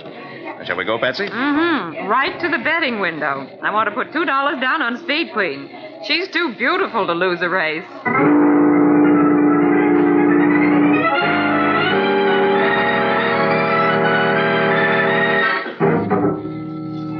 Sonny Boy still in the lead with Nimrod and Golden Spur close behind. Sonny Boy's pulling away from Nimrod. Looks like a strong winner, but you can't tell yet, of course. Nimrod's getting a good lead on Golden Spur, who's coming up. Well, third. Patsy, your friend Speed Queen is pretty far back in the bunch, if I can see straight from here. That doesn't mean a thing, Nick. You know it. Nothing, except that you're probably out $2. I am not. I'm going to win.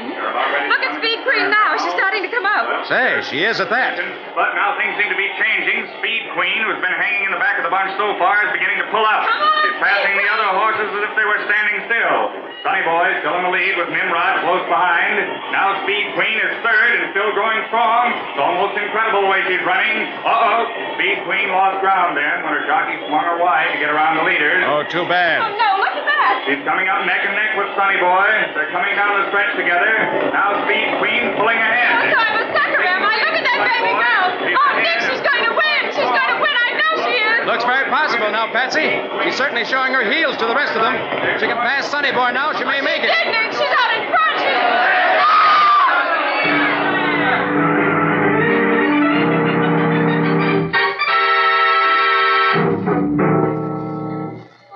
That was awful, Nick.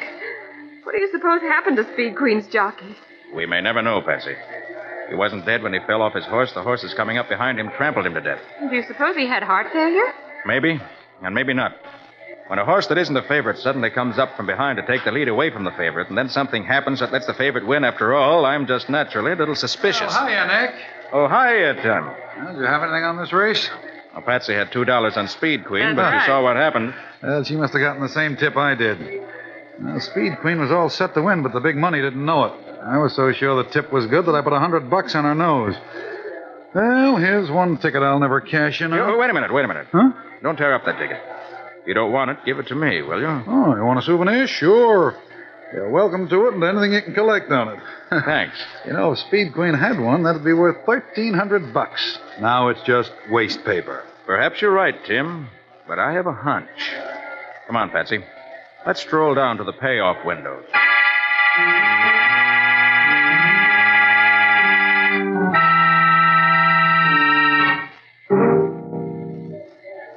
Well, look who's at the $100 window. Pinky Deems. Never had over $5 on a race in his life. Nick, would you look at the handful of tickets he has? If those are all winners, there must be $5,000 or $6,000 there. Easily that much. No question about it, Patsy. Somebody knew something was going to happen to make Sonny Boy the winner. And for the sake of the poor dead jockey and Speed Queen, I'm going to find out what it was that did happen. Wait a minute. I'll be right back. Okay, Nick. Pinky? Pinky Deems. Huh? Oh, it's you, Connor. You give a guy that jumps grabbing at him that way. I didn't think you touts ever believed in your own tips, Pinky. Not enough to bet all that money on them. You got me wrong, Connor. I didn't have nothing on this race. I was just hanging around. I only got bus fare back to town. Pinky, I hold a $100 ticket on Speed Queen. I hate to be a sucker. A sucker? Oh, yeah. You sure was tough about the jock falling dead just when he was winning like that, yeah. But lucky for those betting on Sonny Boy. Yeah. Look, Carter, I gotta go see a guy. At 13-1, the ticket I have is worth $1,300. I'm keeping that ticket. Might be a smart idea for somebody to buy it from me. Huh? I'll be in my office until 4 o'clock. After 4 will be too late. Hey, I don't know what you're talking about. Just pass the word along. That's all. All right, Patsy. That's enough racing for one day. Let's get back to the office.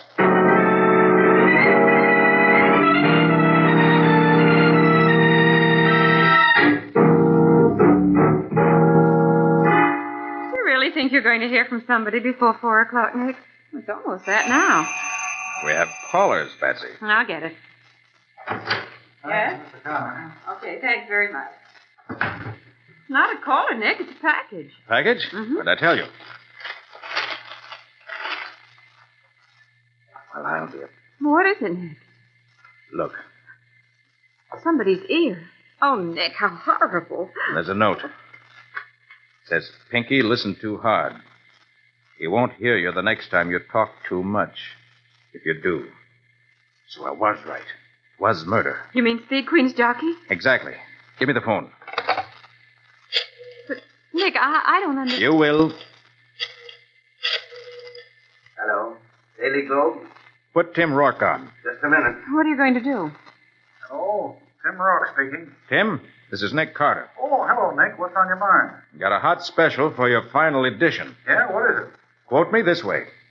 The death of Speed Queen's jockey in the third race this afternoon was not accidental. What? It was murder. Hey, now, wait a minute, Nick. Are you sure you're... Run it just that way and quote me. Then you'll be in the clear.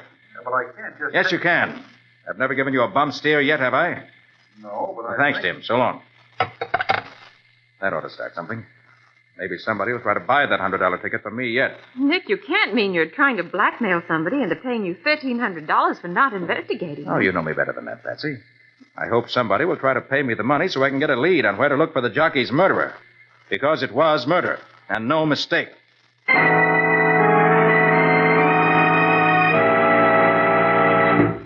Well, we've never known Nick to be wrong when he finally makes up his mind, but this looks like pretty slim evidence on which to make a charge of murder. Is Nick on the right track, or is he sticking his neck out looking for trouble? Can he prove the charge that he's just made? And how will he go about it? We'll see in just a moment. If you're a homemaker, you have every reason to take pride in a home that fairly gleams with the evidence of careful attention. And every wood and linoleum surface in your home will gleam when you use Linex Clear Gloss Varnish. Because Linex Clear Gloss lends a lustrous finish that keeps its beauty a long, long time. It lessens your housework amazingly, too, for it's so easy to keep clean. Dirt stays on the surface, where you can wipe it away in a jiffy. And Linex Clear Gloss is so simple to apply. You just brush it on, and it dries without brush marks to an elastic, transparent finish that wears and wears. A finish which protects every surface to which it's applied. Yes, it's a fact. Linex Clear Gloss protects all the wood and linoleum surfaces in your home against damage by boiling water, hot grease, fruit acids, perfume, even alcohol. In every way, it's truly the super varnish. Ask for it by name at your dealers. Linex, Lin-X. Linex Clear Gloss Varnish. You'll find all three great Linex home brighteners and Chemtone, the miracle wall finish, at hardware, paint, and department stores everywhere.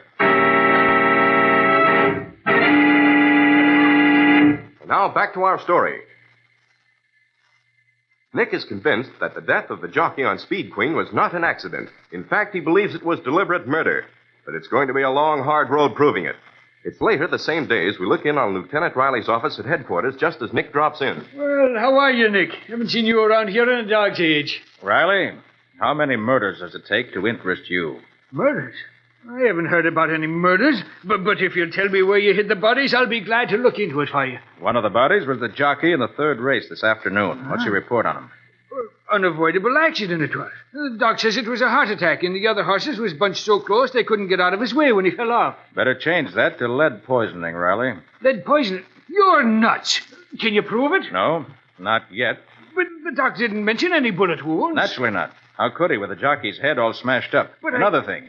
A small-time tout by the name of Pinky Deems won't be doing any more touting from now on. Why not? He's dead. Murdered. If you don't believe me, put out a pickup order on him and see if any of your boys can find him. Do you know anything, Nick, or is this all guesswork? 2 murders in the last couple of hours, Riley, and I may be the third. Yeah, come in. Lieutenant Riley, I'm mad, and I want Why, you... hello, Colonel Pembroke. Something bothering you? Oh, it's you. Yes, you're bothering me. Why do you have to shoot off your big mouth to the papers the way you did? You approve of murder, Colonel? No, I don't. And I don't approve of rumors of murder either. I demand that you retract your accusations or produce some concrete proof to back them up. I didn't accuse you of anything, Colonel. I didn't say you did. It's a reflection on my stable and on the glorious sport of thoroughbred racing. It's really all your fault, you know. My fault? Yes. You recommended Speed Queen so highly that I watched the race much more closely than usual. And what I saw led me to make the statement you see there in the paper. You say the death of my jockey was murder? I do. I say you're a fool. Maybe. But I'm going to keep on saying it's murder until someone does something about it. But, Nick, you must have something to back up this claim of yours. I have, but none of it's evidence yet. For one thing, don't forget that with Speed Queen out of the way, Sonny Boy won that race at very attractive odds. John Gainley, Sonny Boy's owner, made a sweet lot of money on the deal. John Gainley's a crafty old bird, but he wouldn't murder my jockey. Colonel Pembert, before I go any further with this, I'd like to talk to your trainer. Dearson, is it? Dearson is no longer my trainer. I fired him a couple of hours ago. Fired him? Why? Well, you saw the race. You saw the way Speed Queen's jockey pulled wide on the turn, failed to take the fence. Probably just missed his cue, that's all. My trainers are responsible for all such things. I will not tolerate such blunders. That's a little thin, Colonel. Are you sure you didn't use that as an excuse to get rid of Dearson? Now, see here, Carter. I don't have... Come in. Lieutenant Riley, I demand that you... Well, hello, Pembert. Are you responsible for this stuff in the paper? I am not. What makes you think I'd do a thing like that? It sounds like one of your tricks. It was entirely my idea, Mr. Gainley. Oh, well, what's your gripe? Did you have $2 on Speed Queen's nose? My gripe, Mr. Gainley, is that a jockey who was supporting his mother and a little sister was killed so somebody could make money. And I don't like things like that. Also, I have a $100 ticket on Speed Queen's nose that isn't worth anything now. Oh, blackmail. I get it. Just because my horse was a better horse than Pembert's, you kick when he wins. Your horse was beaten to a standstill when a rifle bullet gave him his chance to win. If you think you're scaring me... Mr. Gainley, I'm only trying to do one thing. I want to know who killed Speed Queen's jockey and why. I was there this afternoon. I saw nothing to indicate murder. Few men have ever seen a rifle bullet actually at work. But the medical report, Carter... A steel-jacketed bullet won't leave much evidence of its passage in a skull that's smashed a few seconds later by a dozen iron-shod hoops. Well, Riley, you got enough to start on? Gosh, Nick, I don't see where to begin. There's no evidence. Okay. But don't blame me if the commissioner gets on the phone and starts asking questions. But, Nick, You coming, Colonel Pembert? Just a minute. I want to talk to Lieutenant Riley a moment. Come on, Carter. I want to talk to you anyway. Privately. Why, of course, Mr. Gainley. I'll be seeing you, Riley. So long, Nick. So long, Colonel.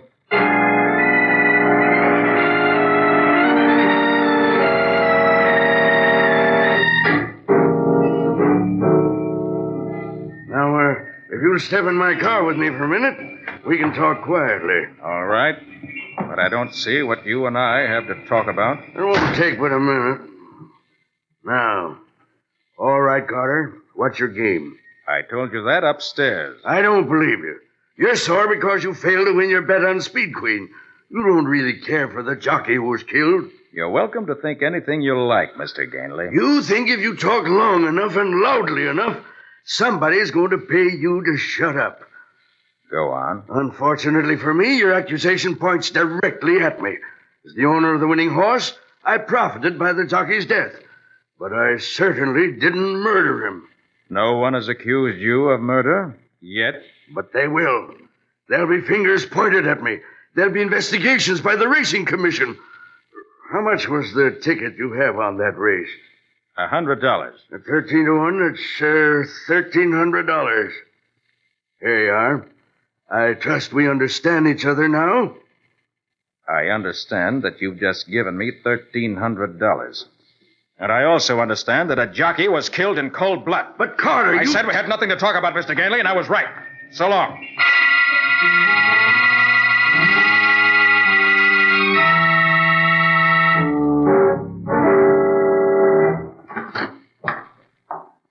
Oh, there you are, Nick. Mrs. Pembert's been waiting over an hour to see you.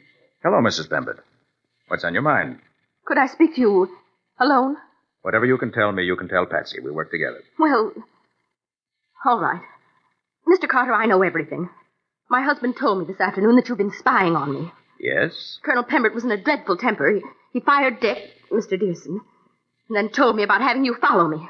So that's why he fired Dearson. Yes. Oh, I don't know what came over me. I really love the Colonel, but Mr. Dearson swept me off my feet. I guess I'm just weak. Why have you come here now? I must know, Mr. Carter. Have you told the Colonel that I pawned my necklace this morning? Why is that important?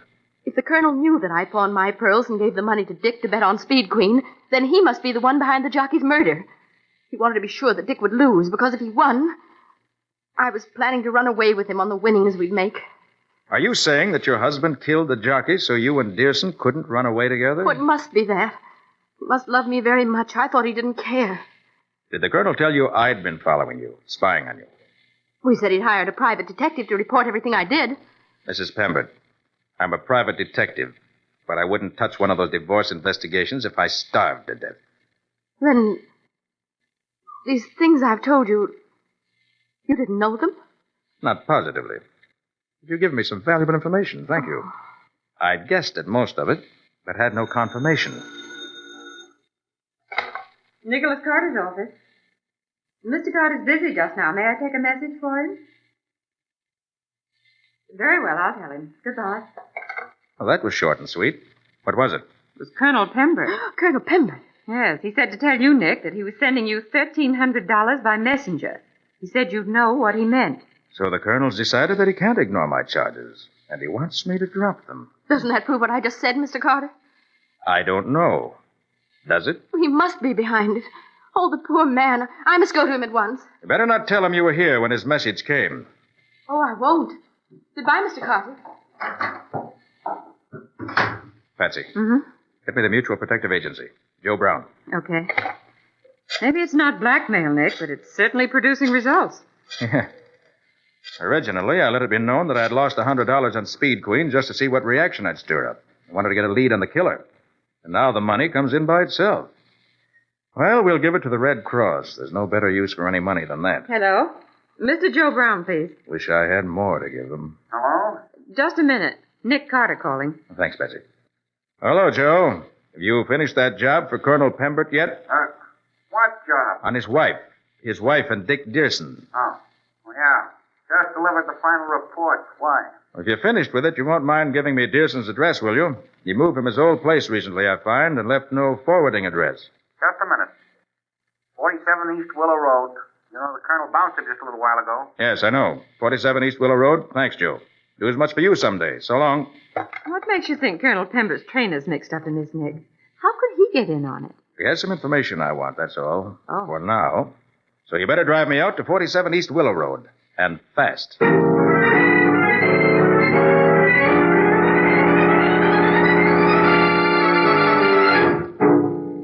Mr. Dearson, well, he's left already. Any idea where he's gone? No, he packed his stuff and went out. Expressman's coming for his stuff in a few minutes now. He's meeting him at the station. This is stuff here? Yes, them 3 bags in the trunk. You mind if I look at them? Suit yourself. It's a new trunk, Nick. Yes.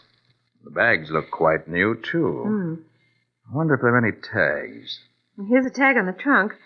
William Stewart, 711 4th Street, Evansville, Indiana. Yes. A new trunk. And yet... Well, what is it, Nick? Come on, Patsy. Let's meet Dearson at the station.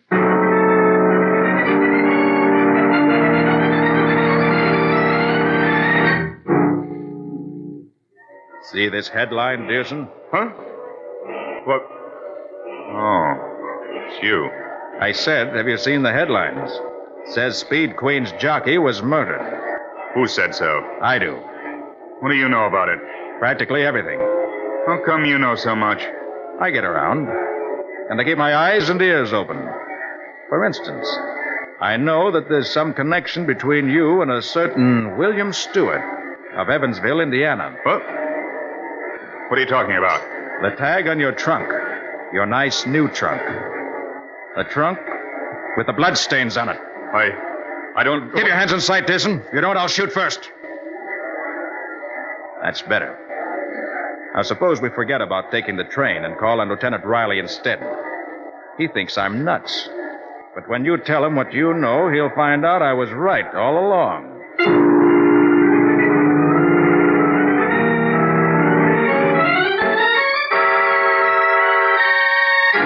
Will you get to the point, Carter? You didn't ask us here just to talk about the weather. Very well. Now that Mr. Gainley's here, let's get on with it. Now, you've each paid me $1,300 to hush up the investigation into the death of Speed Queen's jockey. You thought I was blackmailing you. But if you'd known me better, you'd have known I can't be bribed. I took the money and I'm turning it over to the Red Cross. But I kept on looking around. And now I have the whole story. Well, if you've got the answer to this business, you can turn my money over to the Red Cross. And welcome. And I'll put as much more with it. And that goes for me, Carter. Now, what is the story? Briefly, it's this. Mrs. Pembroke pawned her necklace and gave the $3,000 to Dearson to bet on Speed Queen. He thought Dearson was in love with her, but he wasn't. He just wanted her money. So we bet the money on Sonny Boy to win. and arranged for having Speed Queen's jockey shot at the turn if Speed Queen took the lead. Pinky Deems put the bets down for him and collected his winnings. But I saw Pinky do it, and I spoke to him. I told him I should expect some action by 4 o'clock. Instead of what I expected, I got Pinky's ear as a warning to lay off. And I suppose that when I paid you that $1,300, you thought I was behind it. No, Gainley, I knew that you paid me to keep the scandal out of the papers if possible. You didn't want racing to get a black eye. Yes, that was it. And you, Colonel Pembert, you paid me $1,300 to keep your wife from learning what a fool she'd been, didn't you? Yes, I knew she'd made a fool of herself over Dearson, and I wanted to protect her. I love her. And she loves you, Colonel. I know that. Can you prove any of this, Carter? Not much of it, unless Dearson confesses, which I feel sure he'll do. But why should he confess, Nick, if you can't prove anything on him? Because there's one thing we can hang on him, fairly and squarely. What's that? Pinky's death. If you were to look in the trunk which Dearson just bought, you'd find Pinky's body minus one ear being shipped to what is undoubtedly a fake address. There were minute traces of blood on the trunk when I examined it. That alone will take care of our Mr. Dearson, who seems to have double-crossed everyone he came in contact with except himself. Looks to me as if fate had double-crossed him, the way it turns out. Quite right, Patsy. Fate is a way of double-crossing those who don't obey the laws of right and wrong.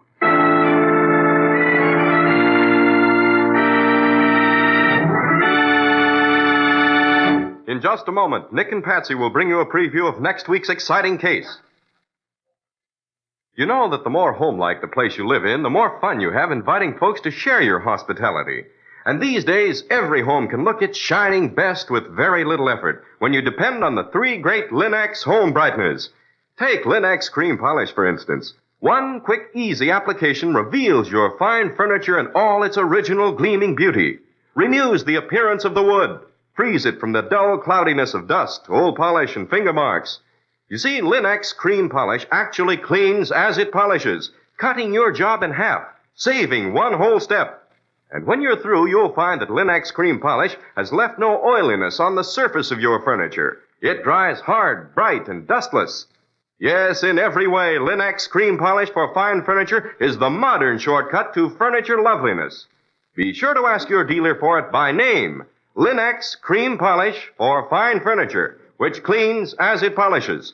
You'll find all three great Linex home brighteners, Linex self-polishing wax, Linex clear gloss varnish, and Linex cream polish at your nearest hardware, paint, or department store.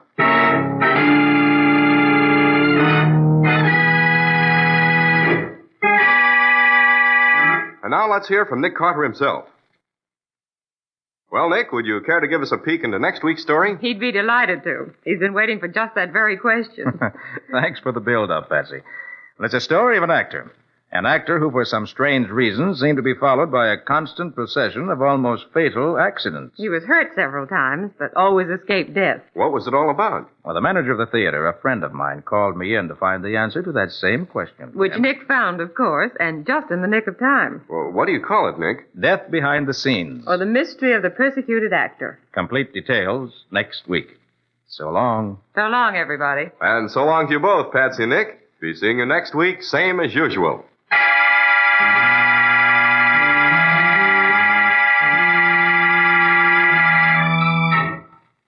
Next week, the same time, listen to another curious experience of Nick Carter, Master Detective, entitled Death Behind the Scenes. Or Nick Carter and the Mystery of the Persecuted Actor. Nick Carter, Master Detective, is featured in Street and Smith magazines.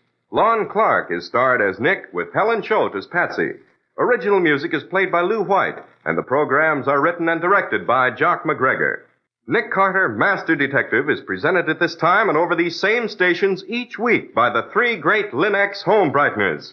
Linex clear gloss varnish, Linex cream polish, and Linex self-polishing wax. Created by Acme, America's great producer of Acme fine quality paints.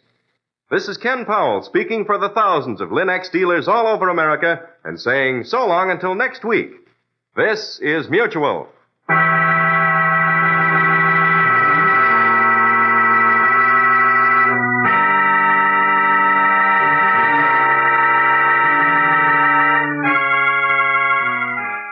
By the way, while that was on, I was doing extensive research, and I've come to find out that the Acme Paint Company was not related to the Acme Company that produced all those things that Wile E. Coyote used.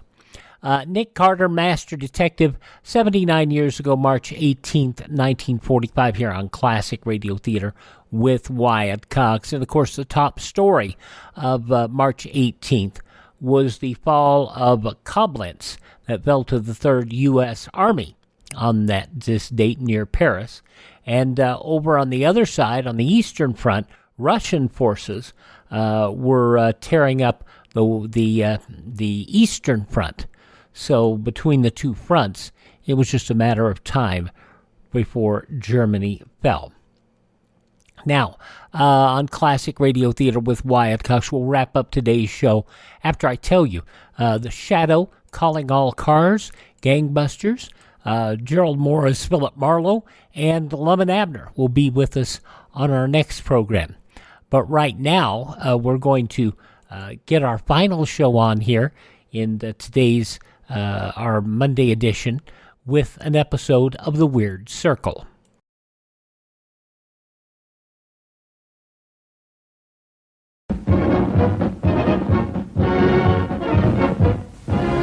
My name is Ronald Reagan.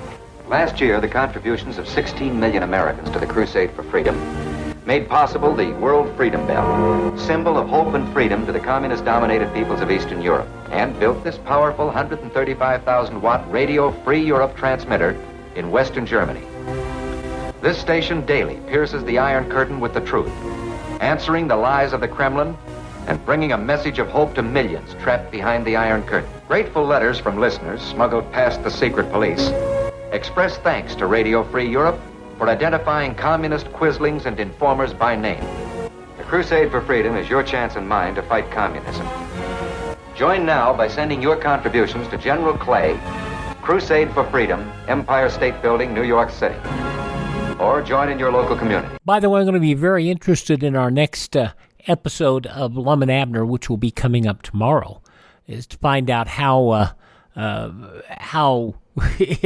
they managed to get away, how this Diogenes Smith managed to get away printing all that counterfeit money, all those counterfeit $10 bills. We'll hear about that tomorrow. But now, on Classic Radio Theater with Wyatt Cox, we're going to hear from March 18th, 1945, and the episode of The Weird Circle, an NBC show that was syndicated, and an episode entitled The Pistol Shot.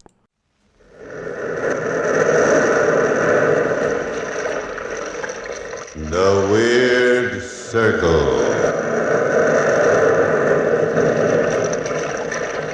In this cave by the restless sea, we are met to call from out the past stories strange and weird.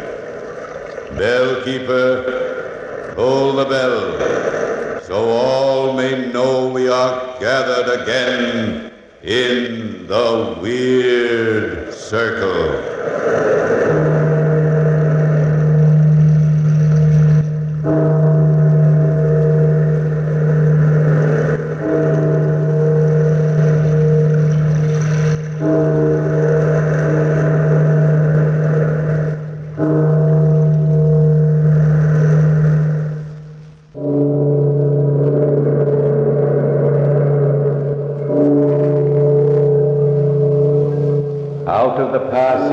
Phantoms of a world gone by speak again the immortal tale, the pistol shot.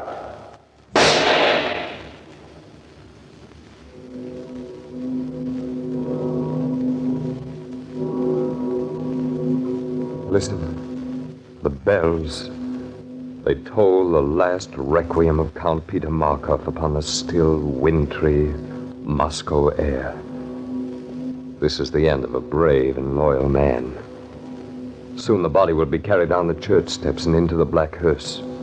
The funeral procession will wind itself through the dark, quiet, snow-covered streets to the cemetery reserved for the officers of His Majesty's Hussars. I shall wait here in front of the church until they carry the coffin out. I shall follow in the funeral procession and watch with bared head while they lower the body into the grave. Yes, this is the least that I, Captain Nikolai Silvio, could do.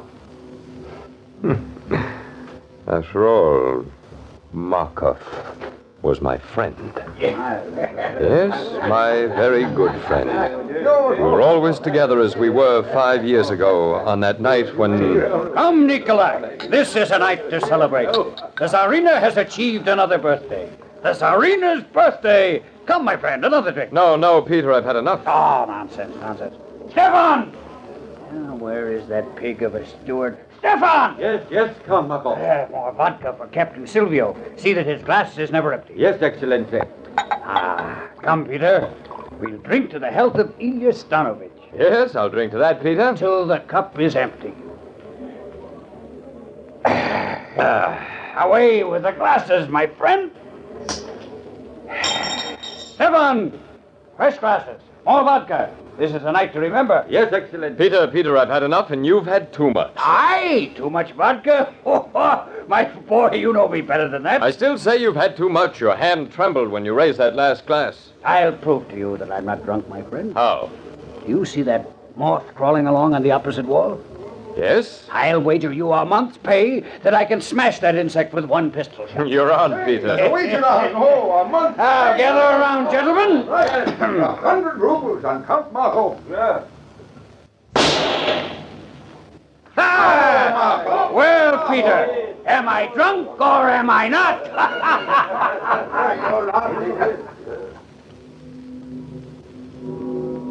This was Markov, my friend, 5 years ago. A devil with a pistol and a devil with the ladies. He loved life then, did Markov. And I... Well, I loved the ballet dancer, Ilya Stanovich. She was like a flame across my heart. When I danced with her, it was like walking on air. Her beauty was rare, exquisite, almost timeless. All I waited for was another promotion in rank before asking for a hand in marriage. One night, shortly after my pistol wager with Count Markov, I stopped at Ilya's apartments. She did not expect me, and it was rather late. As I got out of my carriage, I looked up at Ilya's window on the second floor, and what I saw there froze my blood. Framed against the blinds were two shadows, the shadow of a man and a woman in close embrace. I hid behind a door on the lower floor and waited. And soon I heard the upstairs door open. Peter, you must be careful. Nikolai must not find out. Oh, Nikolai? Nikolai suspects nothing, Ilya, my dear. I don't know. I'm afraid.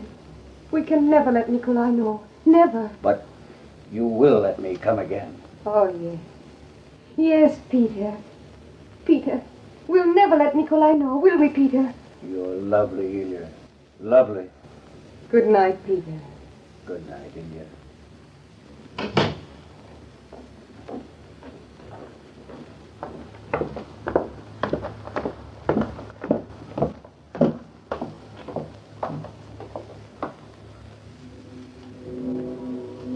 I shrank behind the doorway, saw Markov come down the stairs and walk out through the door. Markov, my friend. A cold anger gripped me, shook me as a terrier shakes a rat. I saw a blood-red mist, and in it was framed two faces, the faces of Ilya Stanovich and Peter Markov, laughing at me, jeering at me.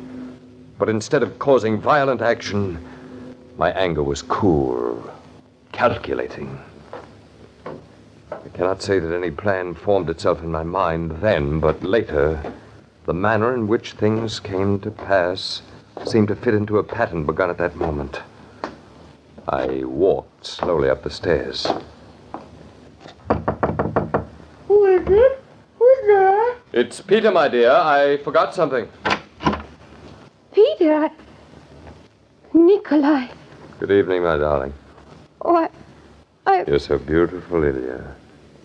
So beautiful. Nikolai, what are you going to do? So beautiful. No, No, I would not know, for no one would ever tell me, would they, Ilya, that my beautiful one loves another instead of me. Nikolai, it's you I love. I swear it, Nikolai. Only you. But while my back is turned... Oh, don't turn away, Nikolai. Don't go away from me. Don't turn your back on me like that. Nikolai. Nikolai, I love you. Nikolai, come back. Farewell, my beautiful one. I closed the door and walked slowly away. My Ilya was left alone. And loneliness with a memory of happiness can be a poignant horror. Yes, it was punishment for such as she. The red mist was still in front of my eyes, but this time there was only one laughing, jeering face framed in it. The face of Count Peter Markov. He who lies still in death within that church. Peter Markov, my friend. His face swam in the red mist that stayed before me day and night, and I waited for my chance. Finally it came. We were playing cards one night in the officers' club. I don't have any luck at all. Well, I'll see your hand, Count Markov. Oh, come, Major Voronov. Let's make this interesting. Shall we double the stakes already on the table? Very well. You've already won a fortune from me tonight. It's my only chance to recoup. How about you, Nikolai? I'll stay in the game, Peter. Nikolai, as an old friend, I advise you not to. I have an excellent hand. The stakes are pretty high, 500 rubles. I said I'll stay. Very well, as you wish. Show your hand, Markov. There it is. Well, gentlemen? You win. Yes, Peter, you win. I tried to warn you, my friend, but you wouldn't listen. You've had a phenomenal run of luck tonight, Markov. Well, there's a very good reason for his luck, Major. What do you mean, Nikolai? The hand is quicker than the eye. Explain yourself, Nikolai. What are you hinting at? Perhaps you'd better explain yourself, Peter. I saw you take the king of spades from the discards and slip it into your hand. You're accusing me of cheating? Precisely. This is a very serious charge, Captain Silvio. Apologize, you scum. Apologize, do you hear? I'll not retract a word. You'll meet me on the field of honor for that, Count Markov. The sooner the better. You'll preside at the duel, Major Voronov? If you wish. Count Markov, as senior officer, it is your privilege to choose the weapons. Pistols. Very well. Pistols. Arrange for seconds, gentlemen. You'll meet on the drill field tomorrow, at dawn.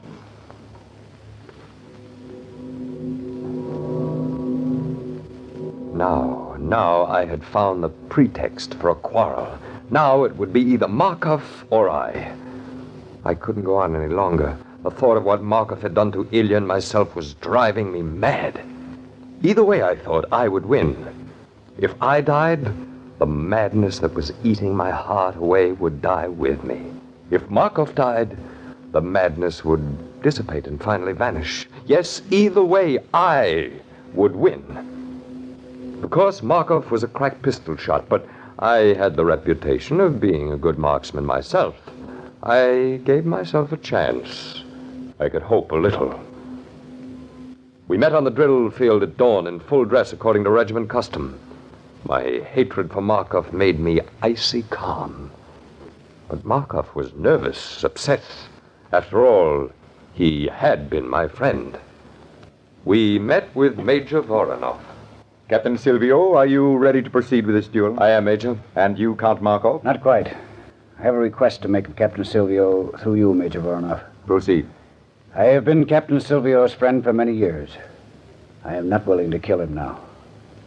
If you will apologize, I will consider my honor satisfied. Well, Captain Silvio? There will be no apology, Major. Let's get on with it. Very well. I shall toss a coin, and you, Captain Markov, will call the toss in privilege of your rank. If you call correctly, you will be entitled to the first shot. Is that understood? Yes, sir. Toss the coin. Call it, Count. Heads. Heads it is, Count Markov. You win first shot. Each of you, according to regimental rules, will be entitled to one shot. Is that understood? It is. Yes. Very well. When I begin to count, you gentlemen are to walk 10 paces in opposite directions. At 10, you're to turn and face each other. Then, Count Markov, you will fire the first shot. Are you ready? Ready. Yes, sir. 1, 2, 3, 4, 5, 6, 7, 8, 9, 10. Your shot, Count Markov.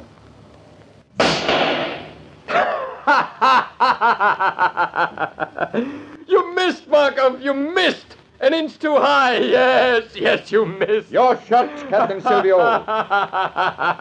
Shoot, Nikolai. What are you waiting for? Shoot and be done. Oh, no, Markov. I shall not fire now. I should save the bullet for some time later. Fire your pistol now, you... No, my friend. Out of the goodness of my heart, I shall let you live a while. I will take my shot another time, when the whim suits me.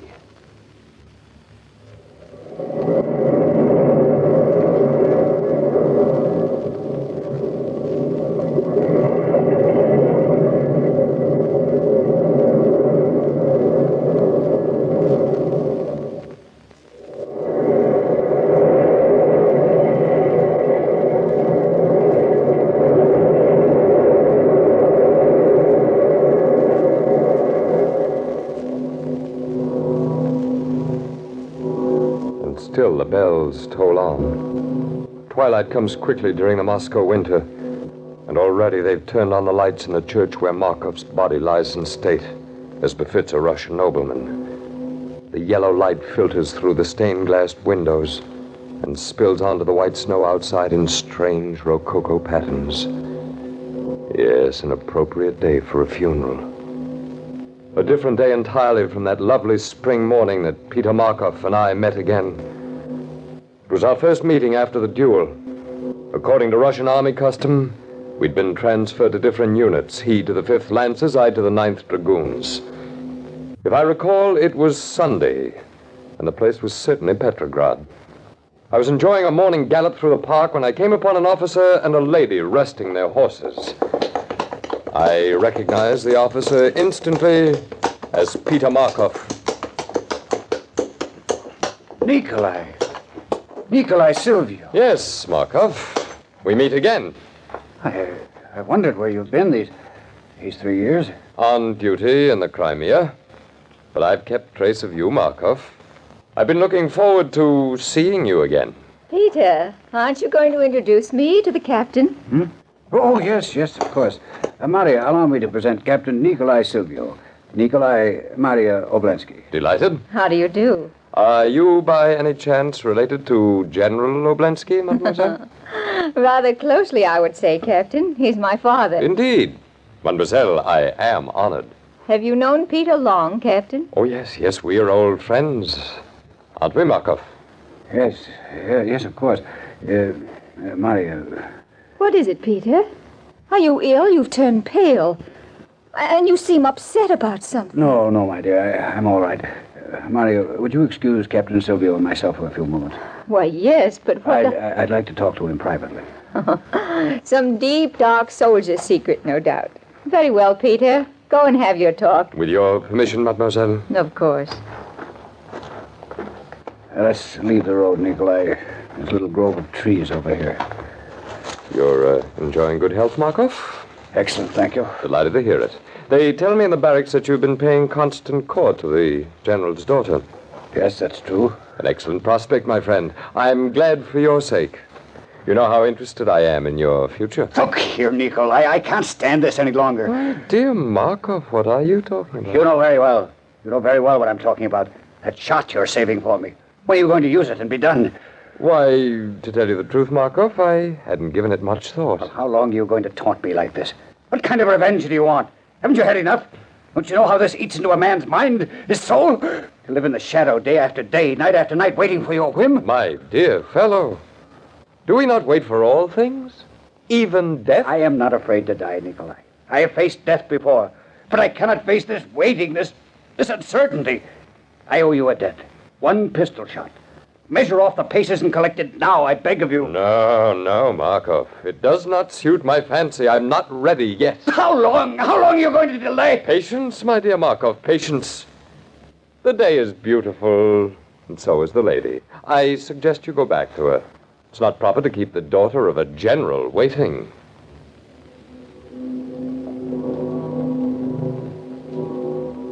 Every officer in every garrison knew of the debt of honor Peter Markov owed me.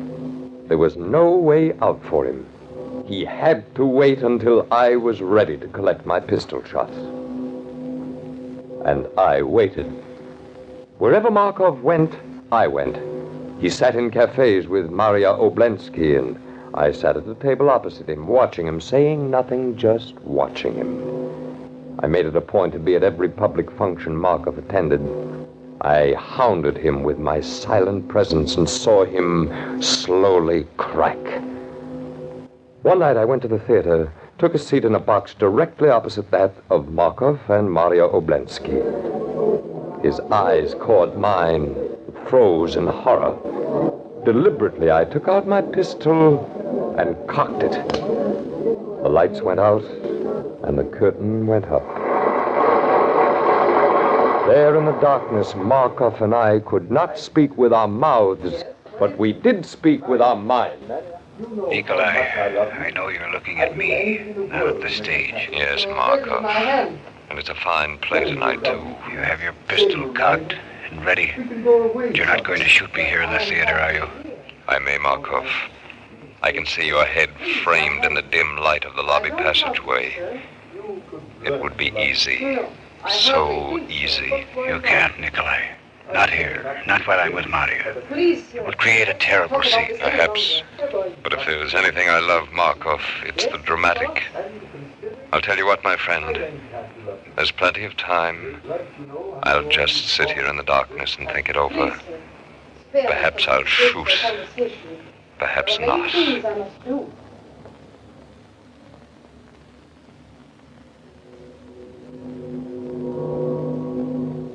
Just before intermission, I saw Markov rise and leave the box. The minute the curtain went down, I hurried to the lobby. There I met Maria Oblensky. She was alone, and there was a frightened look in her eyes. Captain Silvio, Captain. Oh, good evening, mademoiselle. But where is Count Markov? He complained of being ill. He left suddenly. Oh, I'm sorry to hear that. Captain Silvio, something's wrong with Peter. He wasn't ill. He was frightened. I could see it in his eyes. They had a haunted look. Really, mademoiselle? Captain, you're an old friend of Peter's. Might I ask a favor of you? Of course, I am at your service. Would you talk to Peter? Find out what's troubling him. He won't tell me. Perhaps he'll talk to you. It may be that... Then you'll talk to him as an old friend. Naturally, mademoiselle. As an old friend. I shall be delighted. What a twist. What a beautiful irony. Here was Maria Oblensky, now engaged to Markov, begging me, Nikolai Silvio, to find out what was wrong with him. I tasted my triumph, savored it, treasured it. I would, in good time, bring it to full flower. And then suddenly the dragoons received orders to quit Petrograd and move north in a swift attempt to crush the Tartars who'd revolted. Weeks later, I led my unit into a birch forest with orders to engage and divert a strong force of Tartars, while a troop of lancers were to deliver a crushing attack on the barbarians' flank. We met the Tartars in a bloody battle where, hard-pressed, our reinforcements were delayed. We waited for the lancers, led by my friend Peter Markov, to attack on the flank. But they never came. The onrushing Tartars slaughtered our troops almost to the last man, and I was the last man. But as far as Peter Markov and the rest of the world knew, I was dead. I preferred it that way. Finally, I came to Moscow, shabby, bearded, unknown, with my pistol hidden under my ragged coat. A newspaper told me that Markov and Maria Oblensky were to be married that week. A reception in their honor was being held that afternoon. They would return, I was sure, to Markov's apartment for supper. I watched the servant preparing the table, and when my chance came, I forced my way through the window and waited. Oh, Maria, my darling, here we are. Oh, yes, Peter, after all those people. Oh, I'm so tired. Come inside, Maria. We'll rest and have supper before we go to the theater. Servant will be back shortly. I've sent him to the cellar for wine. What? Hello, Markov. Oh! Who are you? What are you doing in my apartment? Don't you recognize me, Markov? Nikolai. Nikolai Silvio. Yes, my friend. But I thought... I know. You thought I was dead. Peter, what's Captain Silvio doing here? I've come to collect a debt, mademoiselle, a debt long overdue. Nikolai, listen, I've come to take that pistol shot, Markov. Nikolai, you can't. Now, listen to me. I'm going to be married. My life's just beginning. I've got so much to look forward Remember Ilya Stanovich, Markov? I was in love with her, too. We were to be married. Captain Silvio, what are you going to do with that gun? Ask your fiancé, mademoiselle. But this is murder. Oh, no. We fought a duel, mademoiselle. He fired at me and missed, and now it's my turn. Nikolai, no, please. Please, Nikolai, my friend. No, I beg of you, See, I get down on my knees. Don't shoot. I want to live. I want to live now. It's like a pretty tale. Count Peter Markov on his knees begging for his life. A Russian officer of noble birth. Peter, get up. Maria, don't you understand? Captain Silvio. Yes, mademoiselle. You were a man of honor and principle. You've seen this groveling wretch beg for his life. Isn't that revenge enough? Yes, mademoiselle. You're right. I cannot kill him now. See, I place my pistol on the table. My honor is satisfied. Thank you, Captain Silvio. I bid you good evening, mademoiselle. Wait, Captain. I'm going with you. What? Maria, you gone mad? You cannot go. Stay with me. I will never marry you, Peter. To live with a craven coward like yourself. Yes, to bear your children would be intolerable. Shall we go, Captain? Very well, mademoiselle. Maria, in the name of heaven, Maria, don't leave me. Don't leave me. Believe me, Mademoiselle Oblensky, I'm sorry. No, Captain. You need not be. You've done me a service, and I'm grateful. Oh! What was that? Markov! Oh! Markov, what is it? What have you done?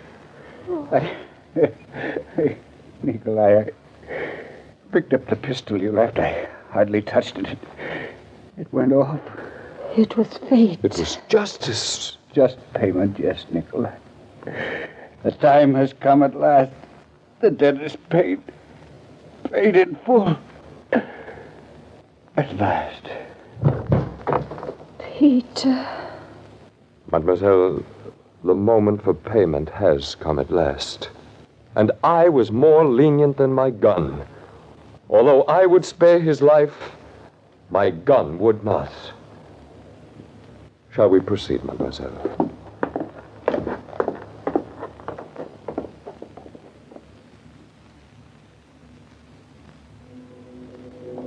The eulogy to Markov is over. They're opening the church doors, the pallbearers are carrying the body out, and the church bells seem louder. I shall follow the funeral procession, of course. I shall watch with bared head while they lower the body into the grave. Yes, this is the least that I can do. After all, Markov was my friend.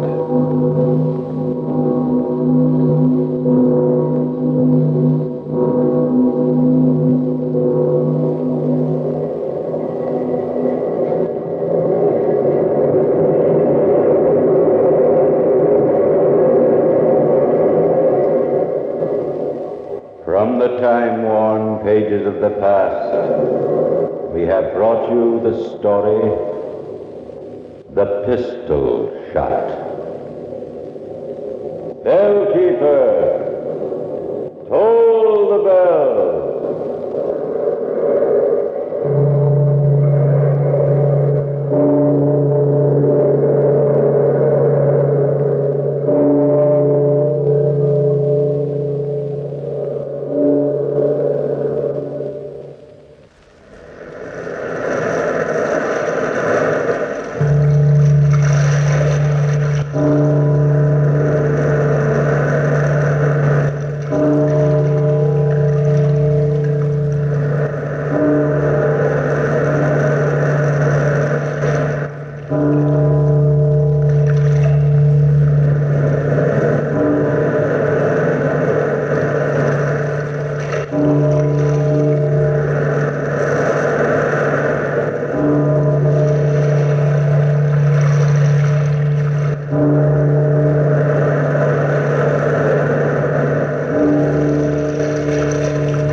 79 years ago, March 8th, 1945, The Weird Circle.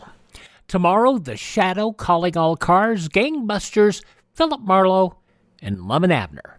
All 5 stories dealing with crime in one level or another. And thank you for joining us on this Monday. We will see you on Tuesday. Visit our webpage at classicradio.stream, and we will see you tomorrow.